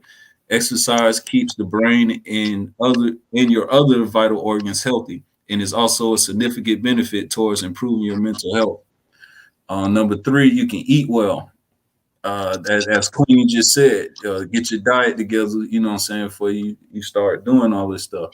Your brain needs a mix of nutrients in order to stay healthy and function well. Just like the other organs in your body, a diet that's good for you, good for your physical health is also good for your mental health. As like I said, you are what you eat. And that's crazy, man. A lot of us could be experiencing these disorders through not only the music, but the food. Yep. Definitely the food. And like somebody posted in the comments earlier, like we talked about last week, the parasites. These parasites could be affecting your way of thinking, and now boom, you bipolar or what have you. Allegedly, this is just I'm not a doctor. I'm not a doctor. I'm not a doctor. That part. Number 4, drink sensibly. We often drink alcohol to change our mood. Some people drink to deal with fear or loneliness, but the effect is only temporary. When the drink wears off, you feel worse because of the way the alcohol has affected your brain and the rest of your body. Drinking is not a good way to manage your difficult feelings. Yeah, don't drink yourself into a coma, guys. Mm-hmm. Responsibly out here. I'll Um, even put that to the weed as well. yeah, smoke responsibly too. Make sure you're not getting GMO weed. That sucks. Find your reputable dealer. Allegedly, go to the dispensary. Go to a dispensary. Go to a dispensary. Wherever you go for that type of stuff. Number 5, keep in touch. There's nothing better than catching up with someone face to face, but that's not always possible. You can also give them a call, drop them a note, or chat to them online instead of uh, or chat to them online. Keep the lines of communication open. It's good for you. So hey, don't be in the shell, don't be in your room just crying and trying to figure out what you're gonna do with your life. You're just sitting on the couch anyways. So keep in touch with, your families, your neighbors, or somebody you feel that you can confide in and talk to that where it's gonna be like a judgment-free zone for you. You know what I'm saying? Number 6, ask for help. None of us are superhuman. We all sometimes get tired or overwhelmed by how we feel or when things don't go to plan. If things are getting too much for you and you feel you can't cope, ask for help. Your family or friends may be able to offer practical help or a listening ear. As I explained, man, find you a listening ear. Keep in touch with that listening ear. You feel me? Yes. Number 7, take a break. A change of scene, or a change of pace is good for your mental health. It could be a 5-minute pause from cleaning your kitchen, a half-hour lunch break at work, or a weekend exploring somewhere new. A few minutes can be enough to de-stress you. Give yourself some me time. Am I echoing, Queen? No, All right. not on my end. You're not. Okay. Do something you're good at. What do you love doing? What activities can you lose yourself in? What did you love doing in the past? Enjoying yourself can help beat stress. Doing an activity you enjoy probably means you're good at it, and achieving something boosts your self-esteem. I'm sorry, I got to echo y'all. 9, accept who you are. We're all different. It's much healthier to accept that you're unique than to wish you were more like someone else. Feeling good about yourself boosts your confidence to learn new skills, visit new places, and make new friends. Good self esteem helps you cope when life takes a difficult turn. And 10, care for others. Friends are really important. We help each other whenever we can, so it's a two-way street. And supporting them uplifts me. Caring for others is often an important part of keeping up your relationships with people close to you. I'm sorry. Caring for others is often an important part of keeping up relationships with people close to you. It can even bring you closer together. So this last one too, like make sure you find your tribe. We said that last week, man. This is a part of finding your tribe, man. Yep.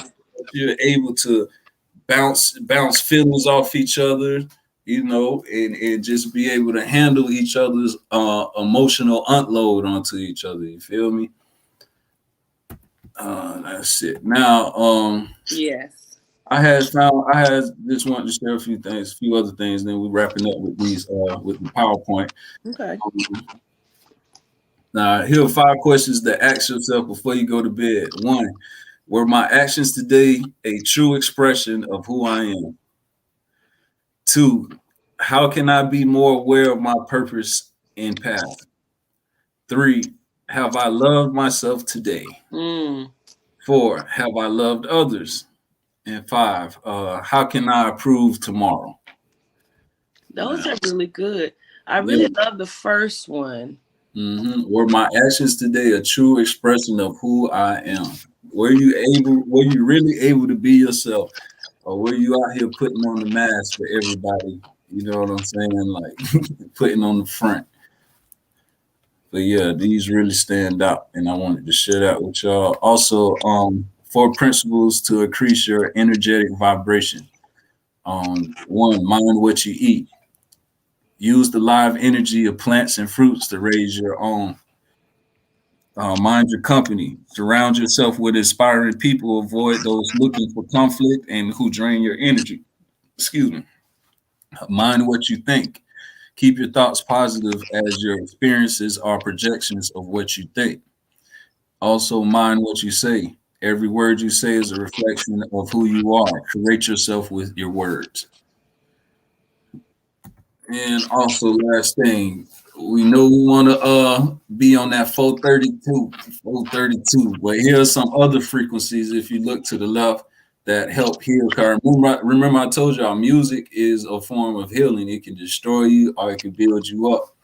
And so these are megahertz that deal with certain areas of your body, whether it's your brain, your adrenals, your lungs, liver, kidneys, bladder, your sex intestines. Your sex intestines. Muscle bone. I'm leaving up that for a quick second so y'all can jot that down or pause it later. What's that it? Oh yeah, you got anything to say about that, Queen, before we jump into this other stuff? No. Go right on ahead. All right, so boom, we already told you that Lil Nas X was trolling. We told y'all he wasn't pregnant, but man, I want y'all to see this shit, man. First of all, the Breakfast Club right now is the #1 Masonic radio station, or basically they know that the Breakfast Club is connected to the urban demographic and is definitely owned by the Masons or whatever. And so it's a couple of things that I wanted to point out in this video, Queen. And I just want to see how you feel about it. Wake that ass up in the morning. The Breakfast Club. Good morning. Nice coat. What's up, you guys? Good morning, Montero. Y'all look disappointed. What? What you mean? Y'all look disappointed. No, we don't. Especially You're a little underdressed, man. I am disappointed you're a little underdressed. You heard what he said?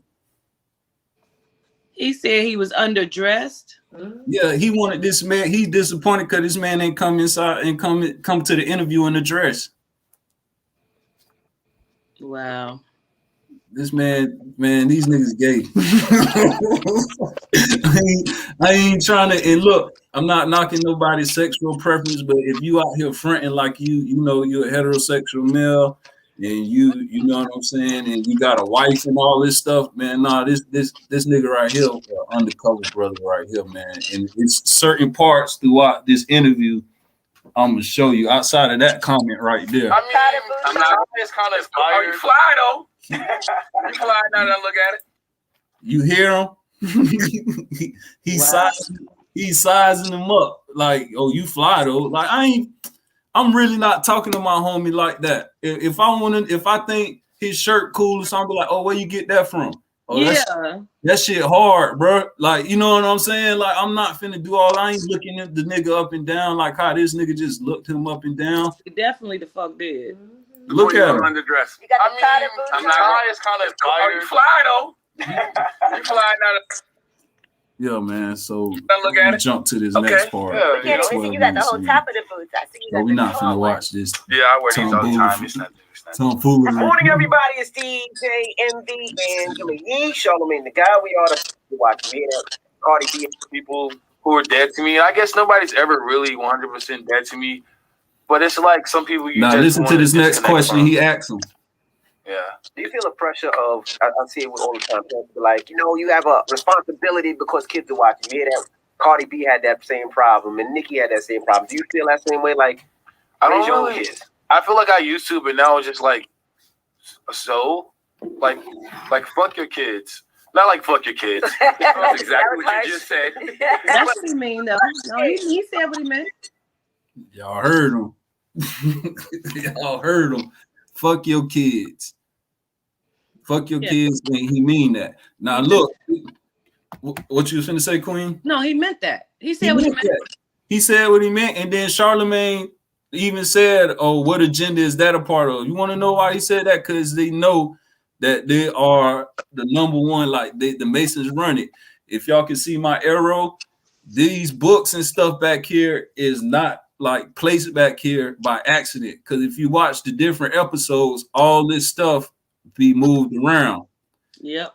So if you look, here go your rainbow flag, and they always have it out when somebody is sweet. Even when you think it's a straight male, they have that shit behind their head to let you know that they get down in them little eyes wide shut parties or whatever. They always talking to each other. If you look to the bottom right there, that book, there go your all-seeing eye. Mm. Then if you look closer the next time it zoom in, this book right here says state of emergency. And like I said, they always switching shit up back here. So they be they be relaying messages at each interview. Go back and look at the other Breakfast Club interview. I've noticed it too. Yeah, if you look down here, here go. That's not down there by accident by Charlemagne arm, and you see Buddy with the shit over his mouth. That's a symbol for like you gonna keep the secrets. That's one of the poses saying you keeping the secrets. You ain't gonna talk. You feel me? Mm-hmm. And right here by his head, these dolls back here, these Barbie dolls. One of them supposed to be him and Charlemagne and DJ Envy, and they got them bent over where they fucking each other down there. Yeah, if you go back and look at different Breakfast Club interviews and you catch the stuff in the background, you see a whole bunch of little questionable shit, man, for real. Another headline, Montero. Okay, what a gent. Now look how this sweet nigga fiddling with his chain, looking at this nigga. Is that the fuck your kids agenda? It's like we really get one chance to do this, at least to my knowledge. I don't know like what happens when we die or not. So it's like I'm not about what he said. We only have one chance to do this. Exactly, double talking. So he's talking about in reality, YOLO, do that Drake shit. YOLO, like you're not thinking about the afterlife. You're not thinking about how I'm gonna reincarnate or what have you. But there go that shit, state of emergency. There go your quote unquote all-seeing eye. You feel me? I'm not like about to pander to your kids or you. Like he's saying straight up, I don't give a fuck about y'all. I'm finna troll y'all. I'm finna do all this shit. I do not give a fuck. Anybody, like even I have to do this with my family members. Like my family members may not always agree with what I'm doing. Something Nelson said around the 17-minute mark. It's like that's what he likes. I like it. Yeah. I like the fact you got braces instead of veneers too, bro. What the fuck? Why this nigga look at him? He even blow like, bro. I cannot. In my mouth. Wow. You see that, right? You're too young for veneers. A lot of them kids are that braces? That's not braces? What is that? Two different sets of grills. Oh my god. Oh no, It's filling in that chain. I thought you had some fancy braces. This man want Lil Nas X, y'all. I did. I'm sure he would get invisible. I feel like he's very flirtatious. I was like, you got the braces and them big ass veneers like everybody be getting. I was actually thinking about getting veneers at one point, and I was just like, nah. This is the last part I want us to see from this interview, I mean, y'all. Your teeth fucked up. Just said they're just super big. Yeah. Your teeth was jacked up. My teeth not fucked up, but like that perfect smile is like, it's nice. Why does man care about his teeth, y'all? Wow.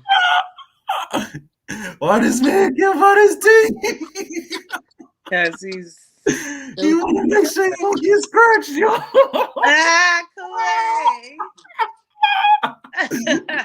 Hey, but like I said, man, don't believe that shit that he was pregnant, man. He trolling y'all. It ain't no way a man can be pregnant. It's impossible, y'all. It is impossible. It is impossible, y'all. All right, when's the baby due? The baby is due Friday, today, right? Oh, okay, so the baby's Friday, right? Oh, so you guys had to watch the birth video. You did a birth video? Huh? You did a birth video? Yeah. You know who did that first? Who? Cosby Show. You ever seen that episode? I've seen the pictures of it when people were like having a discourse. All the guys were pregnant, and they all gave birth to things that they loved. So some gave birth to sandwiches, some gave birth to cars, some gave birth to ships. So your idea isn't that original. I feel like I did it better. I mean, I love the Cosby Show though. Wait, can we say that? Yes. Yeah, it's art. Yeah. Cosby Show made millions go to one of those. He's rubbing his knees like, He might have looked at him. Exactly, man. He rubbing his knee. Why is he looking at this man like that, man? But look, I just wanted to play that. Y'all heard him say, "Oh, the pregnancy video Friday. That was a publicity run." Look and I showed you at the beginning. He came in. He ain't pregnant. He ain't got no dress on, and he said it. Y'all look disappointed. Look at him. He is disappointed. They thought they was finna have them like a clickbait type situation. Like they was finna like have like one the last big little interview they had was Birdman coming in and out on there when Birdman came to check him. So they thought they was finna have like one of them situations because they just had Bootsy on there 4 weeks ago, questioning him about the agenda. And now they got him in there. That's how they man, fuckers here for real. Y'all don't fall for that shit, man. Y'all do not fall for that shit. But y'all see right there, ain't no belly. He know what he was doing. He came in there. They probably asked him to wear a dress and shit. He knew exactly what he was doing. I told them a while ago, and I forgot to find that clip for you so you could put it up there. I told them to watch Nas X. It's going to be something about the clothes, what else he's doing. This was after the shoes came out with the blood in it. I told them to watch this shit because it's going to be something about the homosexual agenda with the children, all of it. This shit I already said before the fuck he did it. And so I think it's all bullshit. They wanted that motherfucker to come in and say some fucked up shit or do some fucked up shit. He said, fuck your kids, and he meant that shit. Yeah, he meant that. He meant that. He meant that. Pull me back up, Queen. So I heard you say something on y'all was talking about something about birth certificates on your last show a couple hours ago, if I'm not mistaken. So I had to dig into my like whoop-de-whoop, pull some shit up.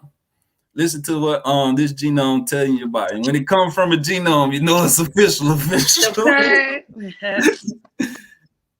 All right, hold on. Let's rock. Soul plate. Okay, this is an original one. This is a real one. This is called a soul plate. Now you can turn the word all you want, but to me it means they think that they have contracted your soul. And that's what they did. Well, all our souls been so. You know that part where they say you born in the sin in the good old King James, like they tell you born in the sin. That's why. That's why, because they knew that the Babylon system will already be in place. You feel me? And so as soon as you come out the womb, your soul is literally sold to the Queen of England or the Vatican, whoever running that shit. Is the Queen really? Shit, it might be China now. China might have yeah, for real, because they China and China, the Koreans and the Japanese, they might own all of us really at this point because they're advancements in technology and stuff. But let's continue. Let's finish. Let this genome finish. So there are all these little things that they do that people don't understand their origins in law. So the purpose of putting your child's footprint on a negotiable instrument, creating a soul plate, is to contract the child by putting his actual corporeal foot on a negotiable instrument before he puts his foot on the land and gets his inheritance. So that is the origin of this act that the doctors, titles of nobility, are doing for the king, the queen, and the pope. So it's a simple act. And now you know the origins of it, and now you know the law behind it. So these. Well, wowzers. Hold up. But you know what? I always questioned that growing up. Why is it two different ones? The one with the feet and then your actual birth certificate. Now that answers the question. Yep, because they send in documentation. That's why they be so pressed. They don't want you to have a home birth because they know it's going to be harder and harder for you to document that baby. You get what I'm saying? That's why they be so pressing. And we've been seeing lately people that want to do like natural births and stuff. They babies been getting taken away from them because they gotta like sell that soul. It's all about soul capturing right now, man. It's harvest season for Saturn. So that's who they worship. They worship Saturn, aka Satan. Native TikTok, I don't know how many times I have to say this before somebody takes me seriously and uses their own voice to pass along this message. If you have a social security number and or a part of a federally recognized tribe, you are a dual citizen, a ward of the state with your lands held in trust. You see, the United States has done a great job of tricking us into thinking that we are sovereign nations. But we're pseudo-sovereign nations at best. Dual citizenship disqualifies each and every one of you from your treaties. The treaties that you say protect your rights do not apply to you if you are a dual citizen. So that's for the ones that's out here claiming they're Moors and they still operating under the corporation of the United States. You feel me? I know that may go over some people's head and it may not, but for you guys to do your own individual research, this is the rabbit hole you want to start to go down. Is before I play this video, this is one video you'll want to study yourself. It's a quick 5-minute video. But you can go down this rabbit hole, and then also you guys can check out this website. I'm gonna leave it up for a second so y'all can see. Yes, up, Coolie. Okay, my bad. I got a little delay. Yeah, my bad. But yeah, y'all want to check out this website, and this website is basically this website all pertains to law and how to obtain sovereignty. And how to properly file within the corporations, like changing your status within your the corporation. They also show you how like driver's license is fraud. You know what I'm saying? And they show they got penal codes, everything. So if you guys want to go down this rabbit hole, this is one of the websites I'll be on and off. I haven't put a lot of time to it because it's a lot of information. And if you're not used to heavy reading or deep researching, then you're gonna have a little difficulty starting off because there's going to be a lot of terms and terminology and as well as phrases or words because this is legalese.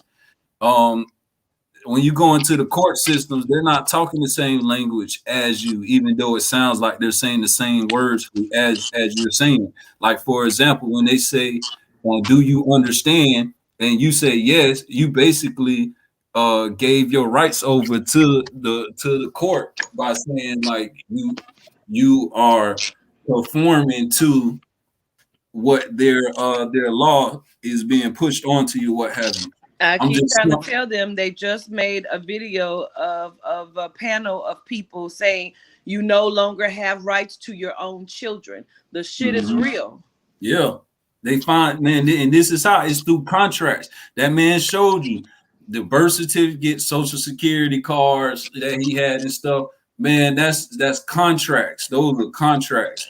This is a corporation that we're in. This is not a country. It's a corporation. It's a big ass business.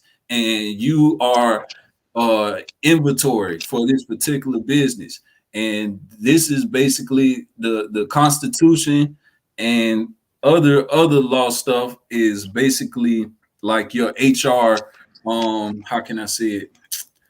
It's like when you start a job and they give you a manual during orientation. Like, this is your manual right here that we should be like studying to get out of certain situations. But I'm gonna show y'all. Like I say, this is the website y'all can check out if you want to dig down this rabbit hole. It's called rvbaypublications.com. Y'all check that out. We're gonna check this video out real quick about the straw man, so you can have a general idea of what they're referring to, and then we're gonna touch on some other topics, y'all.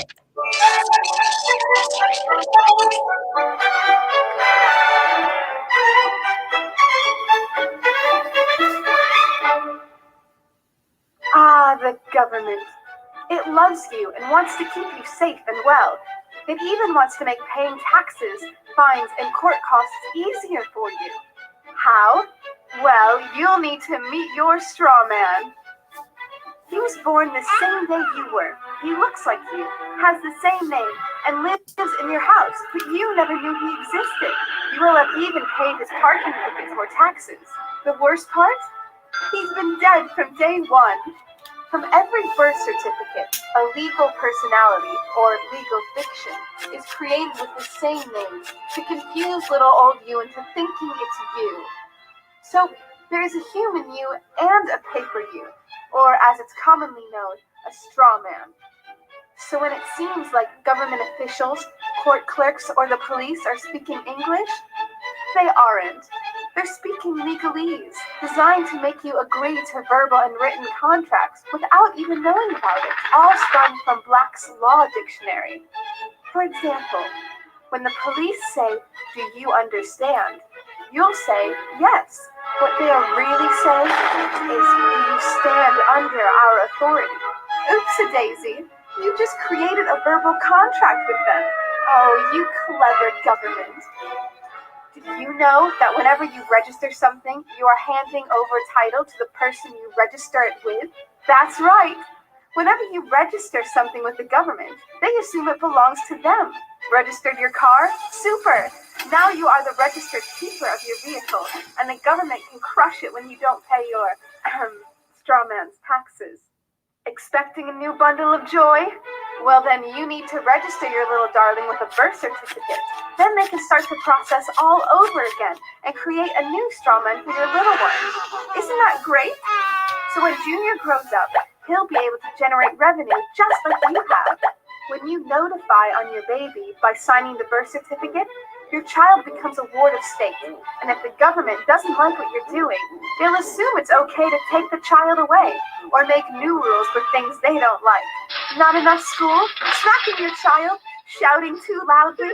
Then it's off to social services for the little one. When you get a bill, it's sent to you, but belongs to your straw man, not you. That's why bills, fines, and summons start with Mr., Mrs., or Ms. Sometimes you'll see your surname in capitals, just like on a gravestone. That's because your straw man is dead, and just a silly piece of paper, created before you could comprehend or even consent to it. When you go to court, you represent your straw man.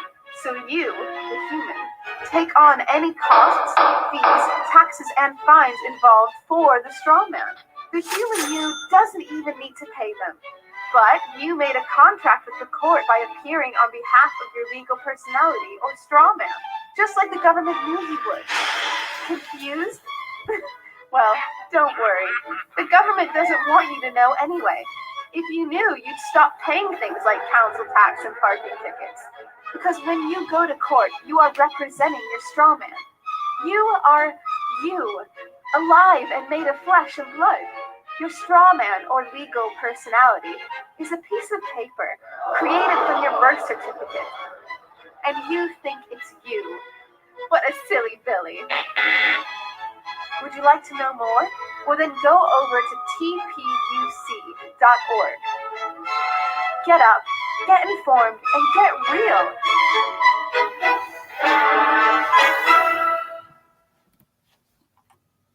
So basically, to sum it up, like as far as with the bills, like right now, you're in, like I said, you gotta file the proper status with your state, because if you don't, like right now, you're in the debtor status, and you need to be within the creditor status, because once you go within to the creditor status, then them little red numbers that Buddy was showing on the back of your social security card, and that's on your birth certificate, there's like large sums of money that's associated with those numbers. So I basically, try to pay bills with it, and I've done that, Coolie, and they came right back. For real? Yeah. Yeah. They took my PayPal too. But you want to know why that happened? Because you may not have filed the proper paperwork with the state, letting them know that you're in creditor status. You get what I'm saying? Mm. There's like a long process behind that, and that's why I referred y'all to that website, because the state is going to, like, it's not just like filing for, like, I seen your one of your guests on your last show say for a religious exempt form. It's not like just doing something that simple. No, it's an ongoing process, and I it does work. I know someone that was able to get off the child support because of it, but he had to know all his shit. And each time they came with him to combat it at something, he knew exactly where to go to hit them with a response. And it came to the point where they just had to take him off child support because he showed where it was unconstitutional. And he has a paper frame in his office. And so I know the shit worked, Queen. Like you probably just skipped over stuff. You get what I'm saying? Skipped over a lot of steps, Coolie. I was trying to withdraw money out of the Republic Bank. But you and exactly, they right on your ass. Like, first of all, one, how do you know about that? And two, you not even in the right status to even be doing this type of shit. So what you got going on? Because I found out that New York owns me. You know, it's that little letter at the back of the car. It tells you what state owns you. Supposedly, my straw man is owned by New York. That's crazy. Yep. Let's see. It was something else. Oh yeah, let's talk about some of this Haiti stuff that's going on. I had seen this one video that this queen, she was pretty informative, and it made me raise some questions. Cause I think I heard you say, like, how did those people get there? Yes, how did they get there? How did they allow this? It's back up there as well. And that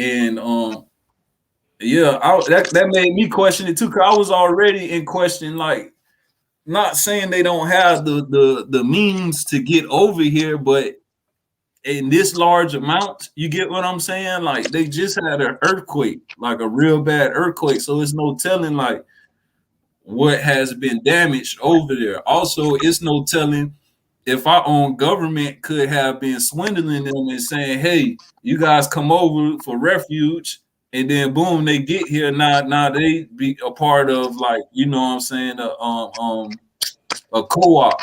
You get what I'm saying? Like, let's play this. This lady's she's pretty informative. For impact.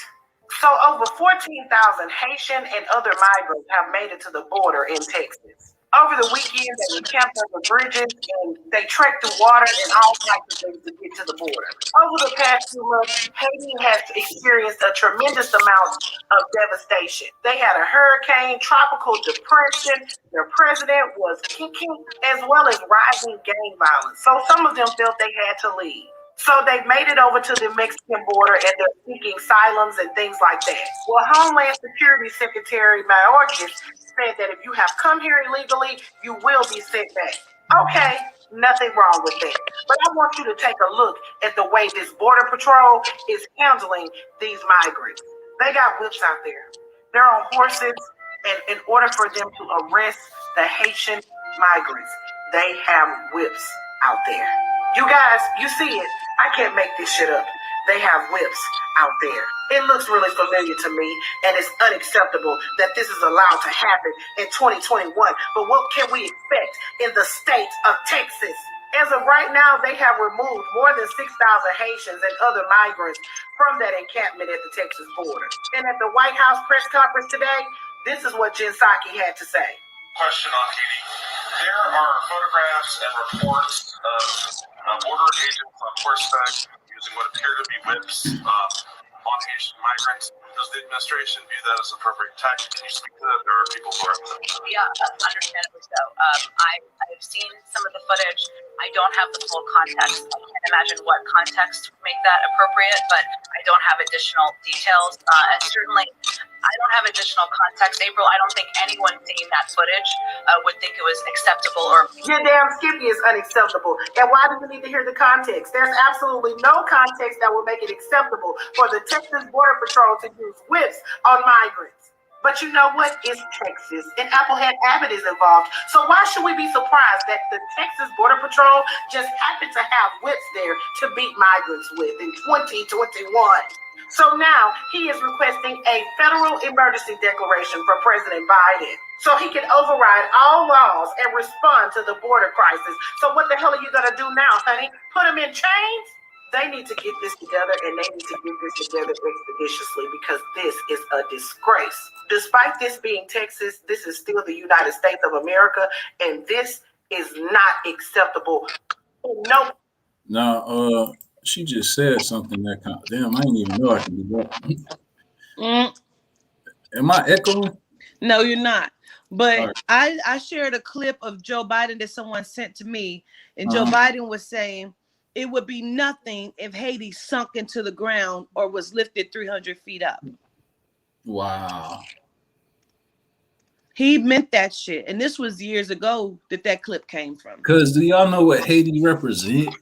Like the energy behind Haiti, just, man, them genomes can't stand Haiti. they doing that work, baby. They cannot stand Haiti because the people there, they know the energy there, like, is big. Just there in Louisiana. Why is the same? They damn near had the same issues. Think about that, y'all. Yep. Think about that. Haiti and Louisiana. Why they suffered so much by earthquakes and fucking hurricanes. This right here, the government, Governor Abbott requests federal emergency declaration from President Biden for state of Texas in response to border crisis. Look, y'all, our states, basically, how can I say this? We don't need our government. You get what I'm saying? Like, our states can act as small countries, and 9 times out of 10, that's what's going to happen. But fucking, what was that movie with like District 13 and all that? The Mockingbird, is that the movie? Oh, probably. Some Hunger Games. Hunger Games. This is what the beginning of Hunger Games look like. Yes. Look like right here, y'all. Yes. This is the early signs of it. And you know it's coming too because it's through our finances. Where this damn shit at, man? Oh, let me touch on that Nicki Minaj shit in a second. They're gonna be making people fight for food and all of this shit. That's why they've shown it to you in the Hunger Games. They've shown it to you in that's why they showing it to you here with this. What's the movie where they could purge? Purge. All this shit. This is a warning for us, y'all. They ain't showing these pictures to us by accident. They double talking to us, y'all. They ain't protect. Because who the fuck took the pictures, Coolie? Exactly. They not trying to protect the border. They letting you know what's coming to the homeland. Yeah, that's just like right, how we keeping these niggas out. Mexicans. Exactly. Just like how we kicking these niggas out. Y'all next. Y'all next. Look at all these people, y'all. 30,000, they're saying, and more to come. That's crazy. This video don't have sound. Your children are going to be missing. These people are going to be missing. They can't keep these people. Listen, they can't count all of these people. These people are undocumented. These people are going to become food and energy source. Their children are going to be missing. This shit is a fucking distraction in this agenda. I'm not going to be fooled by this shit. I know what the fuck they doing. It is. And I bet you they're gearing up. Oh, in order to come in the country, you got to get vaccinated. Yes, because these are the same people. And I sent the pictures. I showed the pictures earlier of when they killed that Haitian president.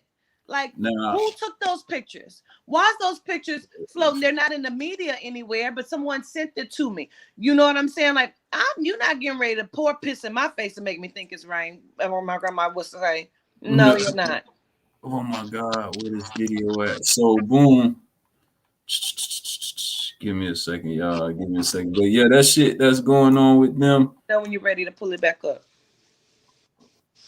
They think they slick. These children gonna be missing because they come here without kids. They came here with their fucking babies. Just like somebody sent me a video the other day of some I think they're over in Iran or something. They sending their babies to the front because they want them out of the camp of where they are. Where's these children at? What the fuck is going on with these people? You're not gonna fool me with this shit. I know it's a distraction and a fucking agenda. Y'all looking for food and energy source, the fucking reptilians. I'm not stupid. Facts. Hold on, Queen. Hold on, because it's a specific video I want y'all to see so y'all can understand what's going on. So basically, the whole purpose of the jab is to alter your DNA. Yes. So that way you don't count as not even the 1/5 of human that they say you are in the Constitution. So basically, if your genes, if you're not a natural human, then what are you? We are the only natural humans. Exactly. So basically what I'm saying, if you get the jab, then you're pretty much setting yourself up. At that point, you're not considered a natural human. Yes. At that point, your genes are not original. You're not a pure blood. So basically, you don't have any constitutional rights due to that. And that's the kicker right there. Part of getting the jab is to alternate your genetic structure so you're not able to get constitutional rights, y'all. Mm-hmm. What y'all think about that? You ready to put it up, Coolie? Yeah, I didn't find the actual video I wanted to find just now, but I got something else lined up that I want y'all to see. Like I said, y'all, don't be this person. make sure you you got it up, Queen? Yes, sir. Make sure your spirit, you align with your spirit, man, your spirit guide, and you're doing what you're doing. Listen to me. Don't be this person, y'all. Let's see. So I want y'all to listen to this video here. People need to understand. It's something really important that many people need to understand. And please share this video before it gets removed. Now, firstly, I'm going to appeal to TikTok. Before you flag this as unverified content, please look up the material that I'm about to provide. So there's a new kind of system that is slowly surfacing in our human civilization. And most people have no idea that this new system is being created right before their eyes because they're being distracted. So like a magician, I'm making you focus on this hand, but in the other hand, I'm playing a trick on you. So on the 13th of June, 2013, the US Supreme Court made a ruling with regards to DNA. And this is something that everybody needs to hear. And anybody can view this on PDF format. It's under section 101. So I hinted at this matter in the video that I uploaded that came from this specific video, which was like 2 hours and 30 minutes, in which I was unraveling the global agenda. But it seems like the videos were a bit shadow banned, so I'm going to have to reiterate the ideas. So in section 101, it states, a naturally occurring DNA segment is a product of nature and not patent eligible merely because it has been isolated. But cDNA is patent eligible because it is not naturally occurring. cDNA is not a product of nature. Y'all heard that, right? Yep. So basically, the jab is to alter your DNA and make it cDNA, y'all. So you're no longer considered a product of nature. They said it's also like the movie Divergent. Yep. All right, let's continue. So it is patent eligible under section 101. So what is cDNA, you may ask? So it's basically complementary DNA, and it is a DNA copy of a messenger RNA, which is mRNA, right? But cDNA is basically synthetic, right? It's been modified. So if your DNA shows any signs of any kind of modification, it will be classified as cDNA, which means you, as a physical being, are eligible to be patented by corporations. But, ladies and gentlemen, it still goes deeper. And not so long ago, Bill Gates also had his own patent. And the patent number was 060606, which is a cryptocurrency system that uses body activity. So let me explain this. So this system, which is also known as the Beast system, which I'll get into later on, will provide an individual with a task, some kind of job or work that they need to accomplish. And then this system is going to verify whether you've completed this task through your body activity, and then will then reward you with cryptocurrency if you've fulfilled your task. And the Microsoft president said it himself: if the lawmakers don't protect the public against artificial intelligence, then the world depicted in George Orwell's book, 1984, could soon happen. Unplug from the matrix, guys. Slowly detach yourself from the city. But don't believe anything I say. Do your own research. So basically, the jab, along with good old Bill Gates, that he can just keep coming up. He got the technology to track you, and that's why they pushing the jab so hard, y'all. That's why they want you to get the jab, or they want you to get the test. Let me tell you something, Coolie. Mm-hmm. I got a call from someone today. I think she said she's in California.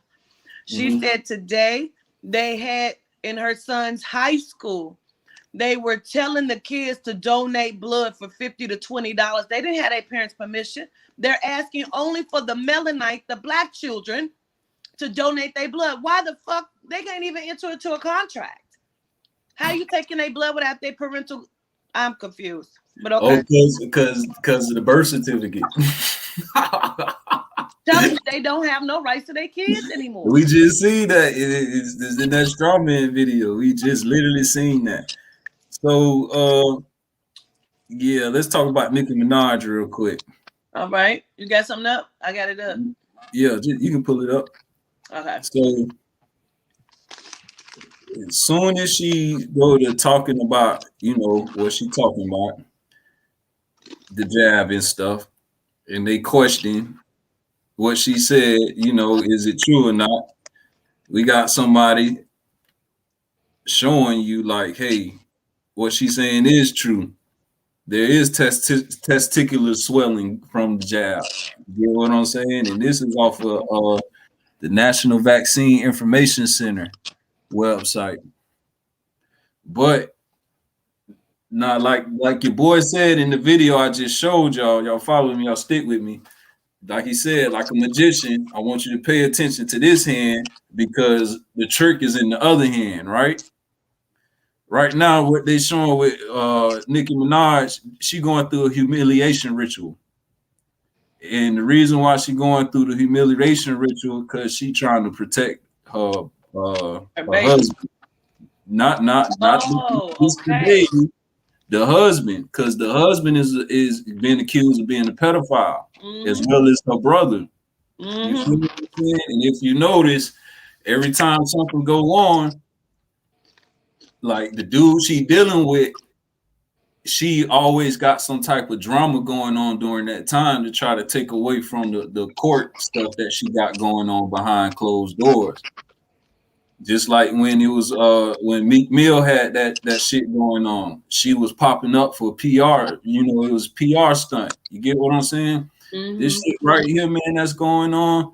This is a fucking like I said, it's a humiliation ritual for this nigga. Try to clean face for him because he ain't registered as a sex offender.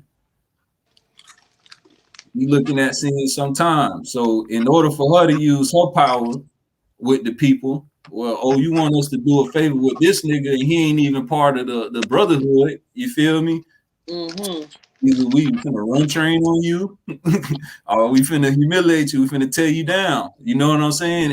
And she always go through that because she was just dealing with that with Cardi B a couple years ago before she got pregnant. That was a big thing to try to keep her relevant. You feel me? Like this is just another ritual, y'all. So don't fall into this shit. Like just like this girl Jennifer Hugh or whatever that's popping up on The View or on The Real or whatever the show called. Man, this dude was fooling with this girl before he even was fucking with Nicki Minaj seriously. So how in the hell she can even, you know what I'm saying, go after Nicki Minaj is because the man is married to her. And the reason why she even got the opportunity to be on the show because that's part of the humiliation ritual. They trying to figure out how can they make her look bad? How can they tear her down? You feel me? So that's why that's why we seeing her like this. It's to be a distraction, y'all. So stay woke. Stay woke. One last thing I got for y'all, and I think we can wrap it up.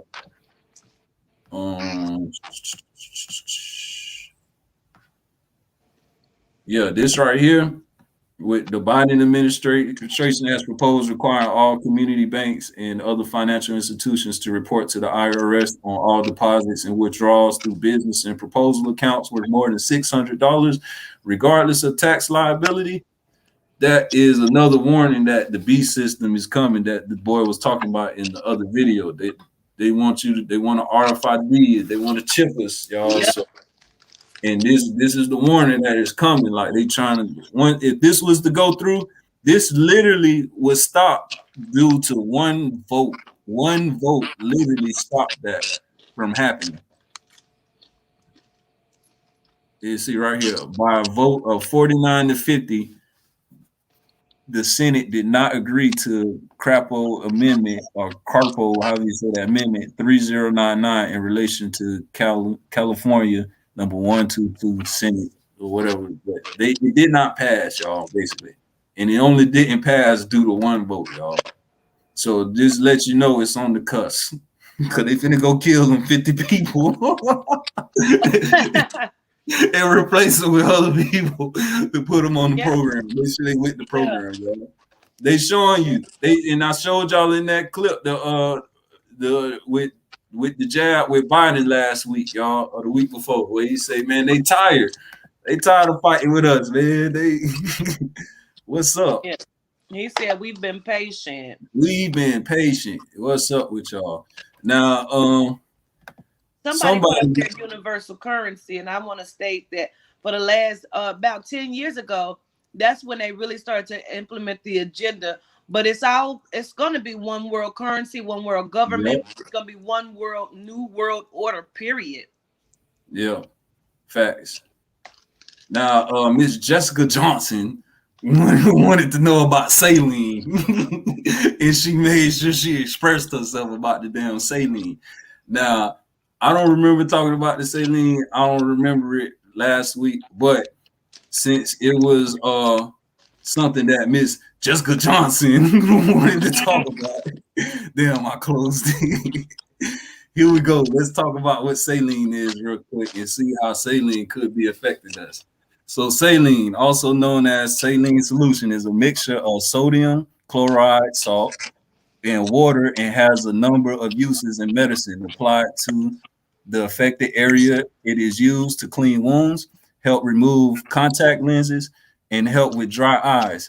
Injection into a vein, it is used to treat dehydration, such as from gastroenteritis and diabetic ketoacidosis. Large amounts may result in fluid overload, swelling, acidosis, and high blood sodium. In those with long-standing low blood sodium, excessive use may result in osmotic demyelination. Sorry, y'all, syndrome. Saline is in the crystalloid family of medications.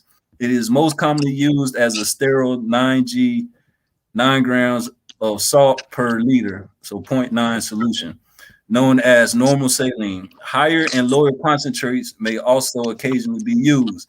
Saline is acidic with a pH of 5.5 due mainly to dissolved carbon dioxide. Now, right there. What the fuck? Okay, go ahead, Coolie. What you say? Somebody put up, is this fight worth fighting? I don't know. Drop dead already, and then we'll continue on the fight. I don't know. I'm just saying. We just talking about, hey, if you feel like you want to commit suicide, because that's what that sounds like, talk to somebody, man. Go ahead with it, okay?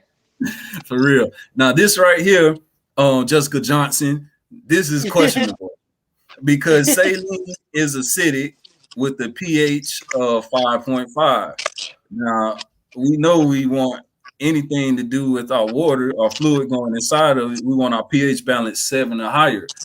We want to make sure there's something alkaline going in our body. And also this right here, due mainly to dissolved carbon dioxide. This is another word for melanin. in the medical world because carbon is part of your melanin. So y'all pay attention to that type of stuff like this, just like the legalese, they do that in the medical field as well. Are they winning or are we not fighting because of a lack of knowledge? Mainly because of a lack of knowledge. Yeah. Now here's the definition of saline, Jessica Johnson. Saline consisting of or containing salt. 2, second definition, of relating to or resembling salt.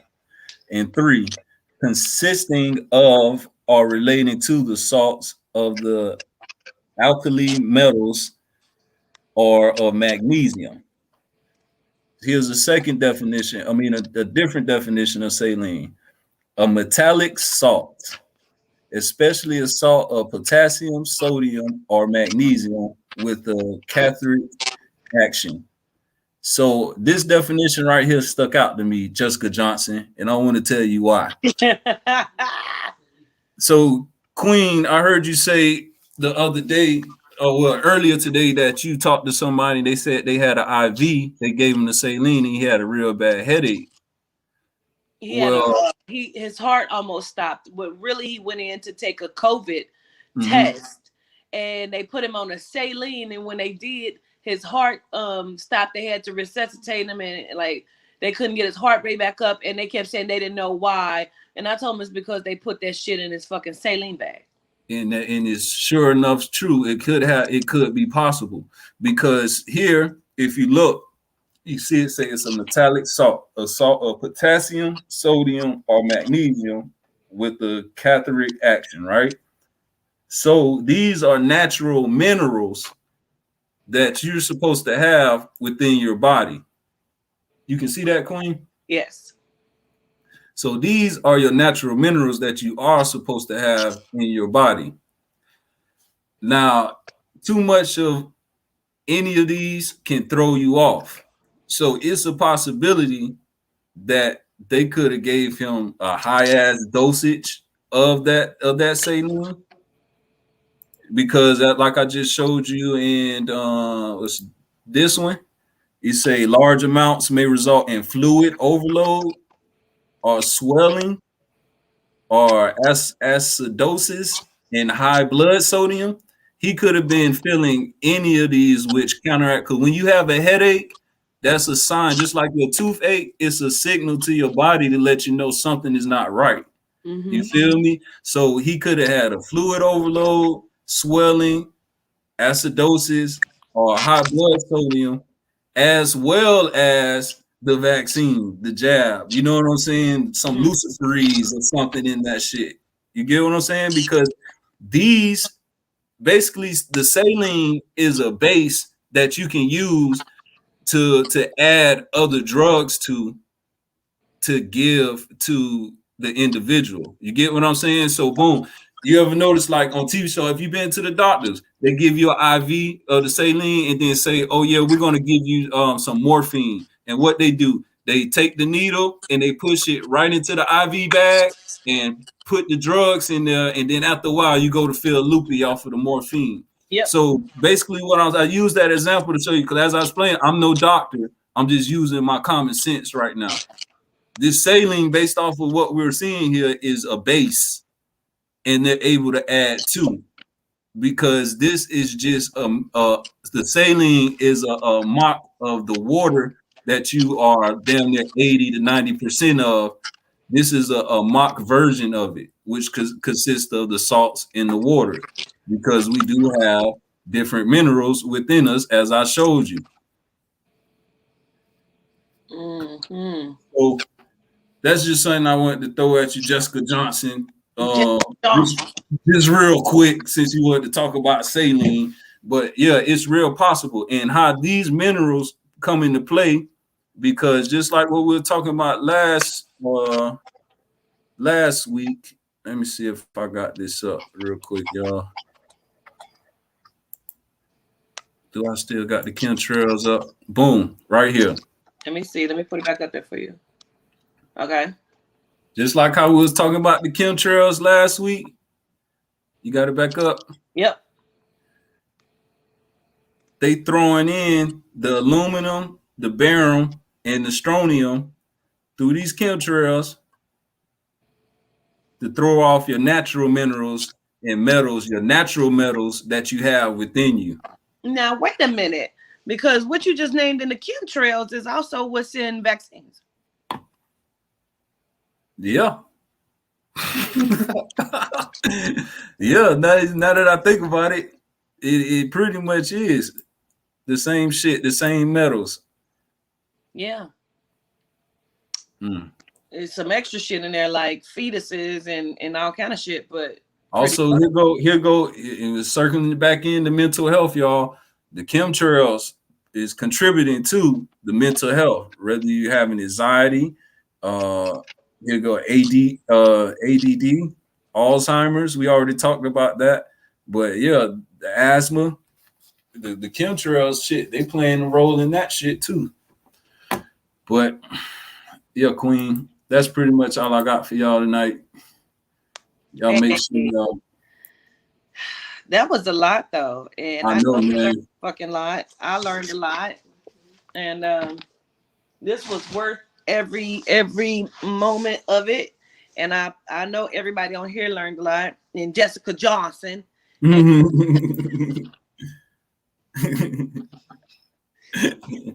my goodness. I fuck with you, Jessica Johnson. I wish I wouldn't throw down your code, your picture, because she was going in on me. And Buddy with the GMO talking about, he right there, he fired off the GMO weed. Bitch, I know somebody. I got a question though. What's up? For next week's topic, are you afraid to touch the vaccine? Because I want some nurses to come on and talk about some shit of what they have seen and all of that. Yeah, I'd love to talk with some nurses to get their point of view. I actually had, yeah, that's cool because I got some videos on the vaccine. I got a video where one dude, he pushed the shit up to the Supreme Court about not getting the jab because he had his natural immunity protected him from I just seen that comment. Yeah, y'all know I'm easy. I would politely address the situation. Shit, I don't back down for no question. If I'm wrong, I'm wrong. Like I say, this is an open classroom. You feel me? Like shit, y'all tap in. Put together a private class as well, ticketed, where we can go deeper into some other shit that may not get the channels blocked.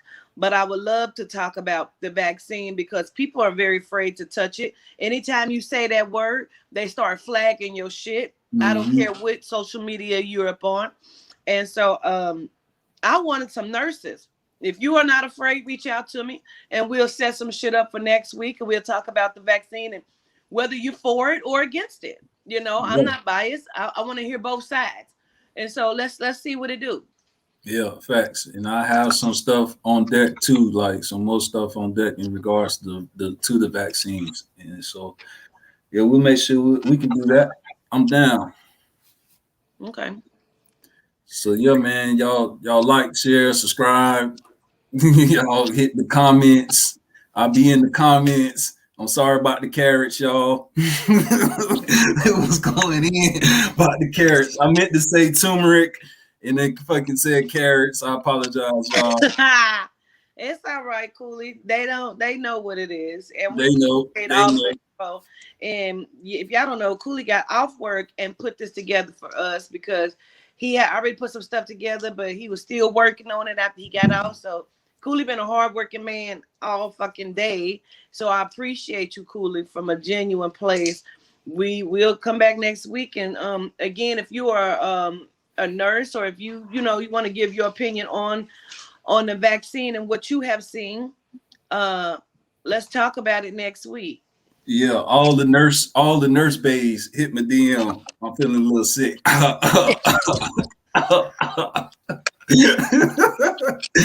they've been up here like Coolie this and Coolie that. I've been putting it up. Man, y'all just too nice. Yes. But nah, man, I love sharing the information with y'all. I like vibing with you, Queen. You know what I'm saying? We got good energy. We bounce off each other. You feel me? Absolutely. And it's no problem. I really did like I wasn't ready to present because I wanted to be all artsy and stuff, but I didn't want the information to get too dated because there's a lot of stuff going on, y'all. We got to be aware. But yeah, like we tell y'all, we operating on 432, and you got to find your tribe, man. Find your tribe and be on that 432 megahertz. I appreciate y'all. Gratitude, blessings to everybody. I need to go to sleep. I gotta get up early, y'all. Yes. We appreciate you, Coolie. Oh, one more thing, Queen. I'm sorry for cutting you off. No, Damn, yeah, my phone died. It's a website that y'all can go to. Cause I see y'all throwing up the hotline. It's called Best Help. Let me make sure I'm telling y'all the right thing. But it's a website as well that they have people you can talk to, and it's private. They'll have like a therapist call you or what have you. Give me 1 second. It's called BetterHelp, y'all. BetterHelp.com. I got it on the screen real quick, Queen, if you want to show them. All right, let me put it up there for you, King. So that way it's documented, and whoever sees the video. BetterHelp.com. Yeah, BetterHelp.com. And then y'all just go through, answer the questions, and then somebody hit you up, just like they do with the factory renewal people, like some people. But nah, for real though, y'all, if y'all need some help, man, y'all make sure you get the proper help. Talk to the proper people. Talk to your friends, man, and just if any of these videos felt like they touch home, shoot, because they definitely touch home to me. Just seek the help you need, man. But yeah, I appreciate y'all. Appreciate you for having me on here, Queen. Absolutely. I appreciate you, Coolie. Well, I know you got to go to bed, so we'll link back up next week. Reach out to me, Coolie. Reach out to me or Coolie if you want to come on the show and talk about the vaccine next week. I love y'all all from a genuine place. Coolie, got anything else? All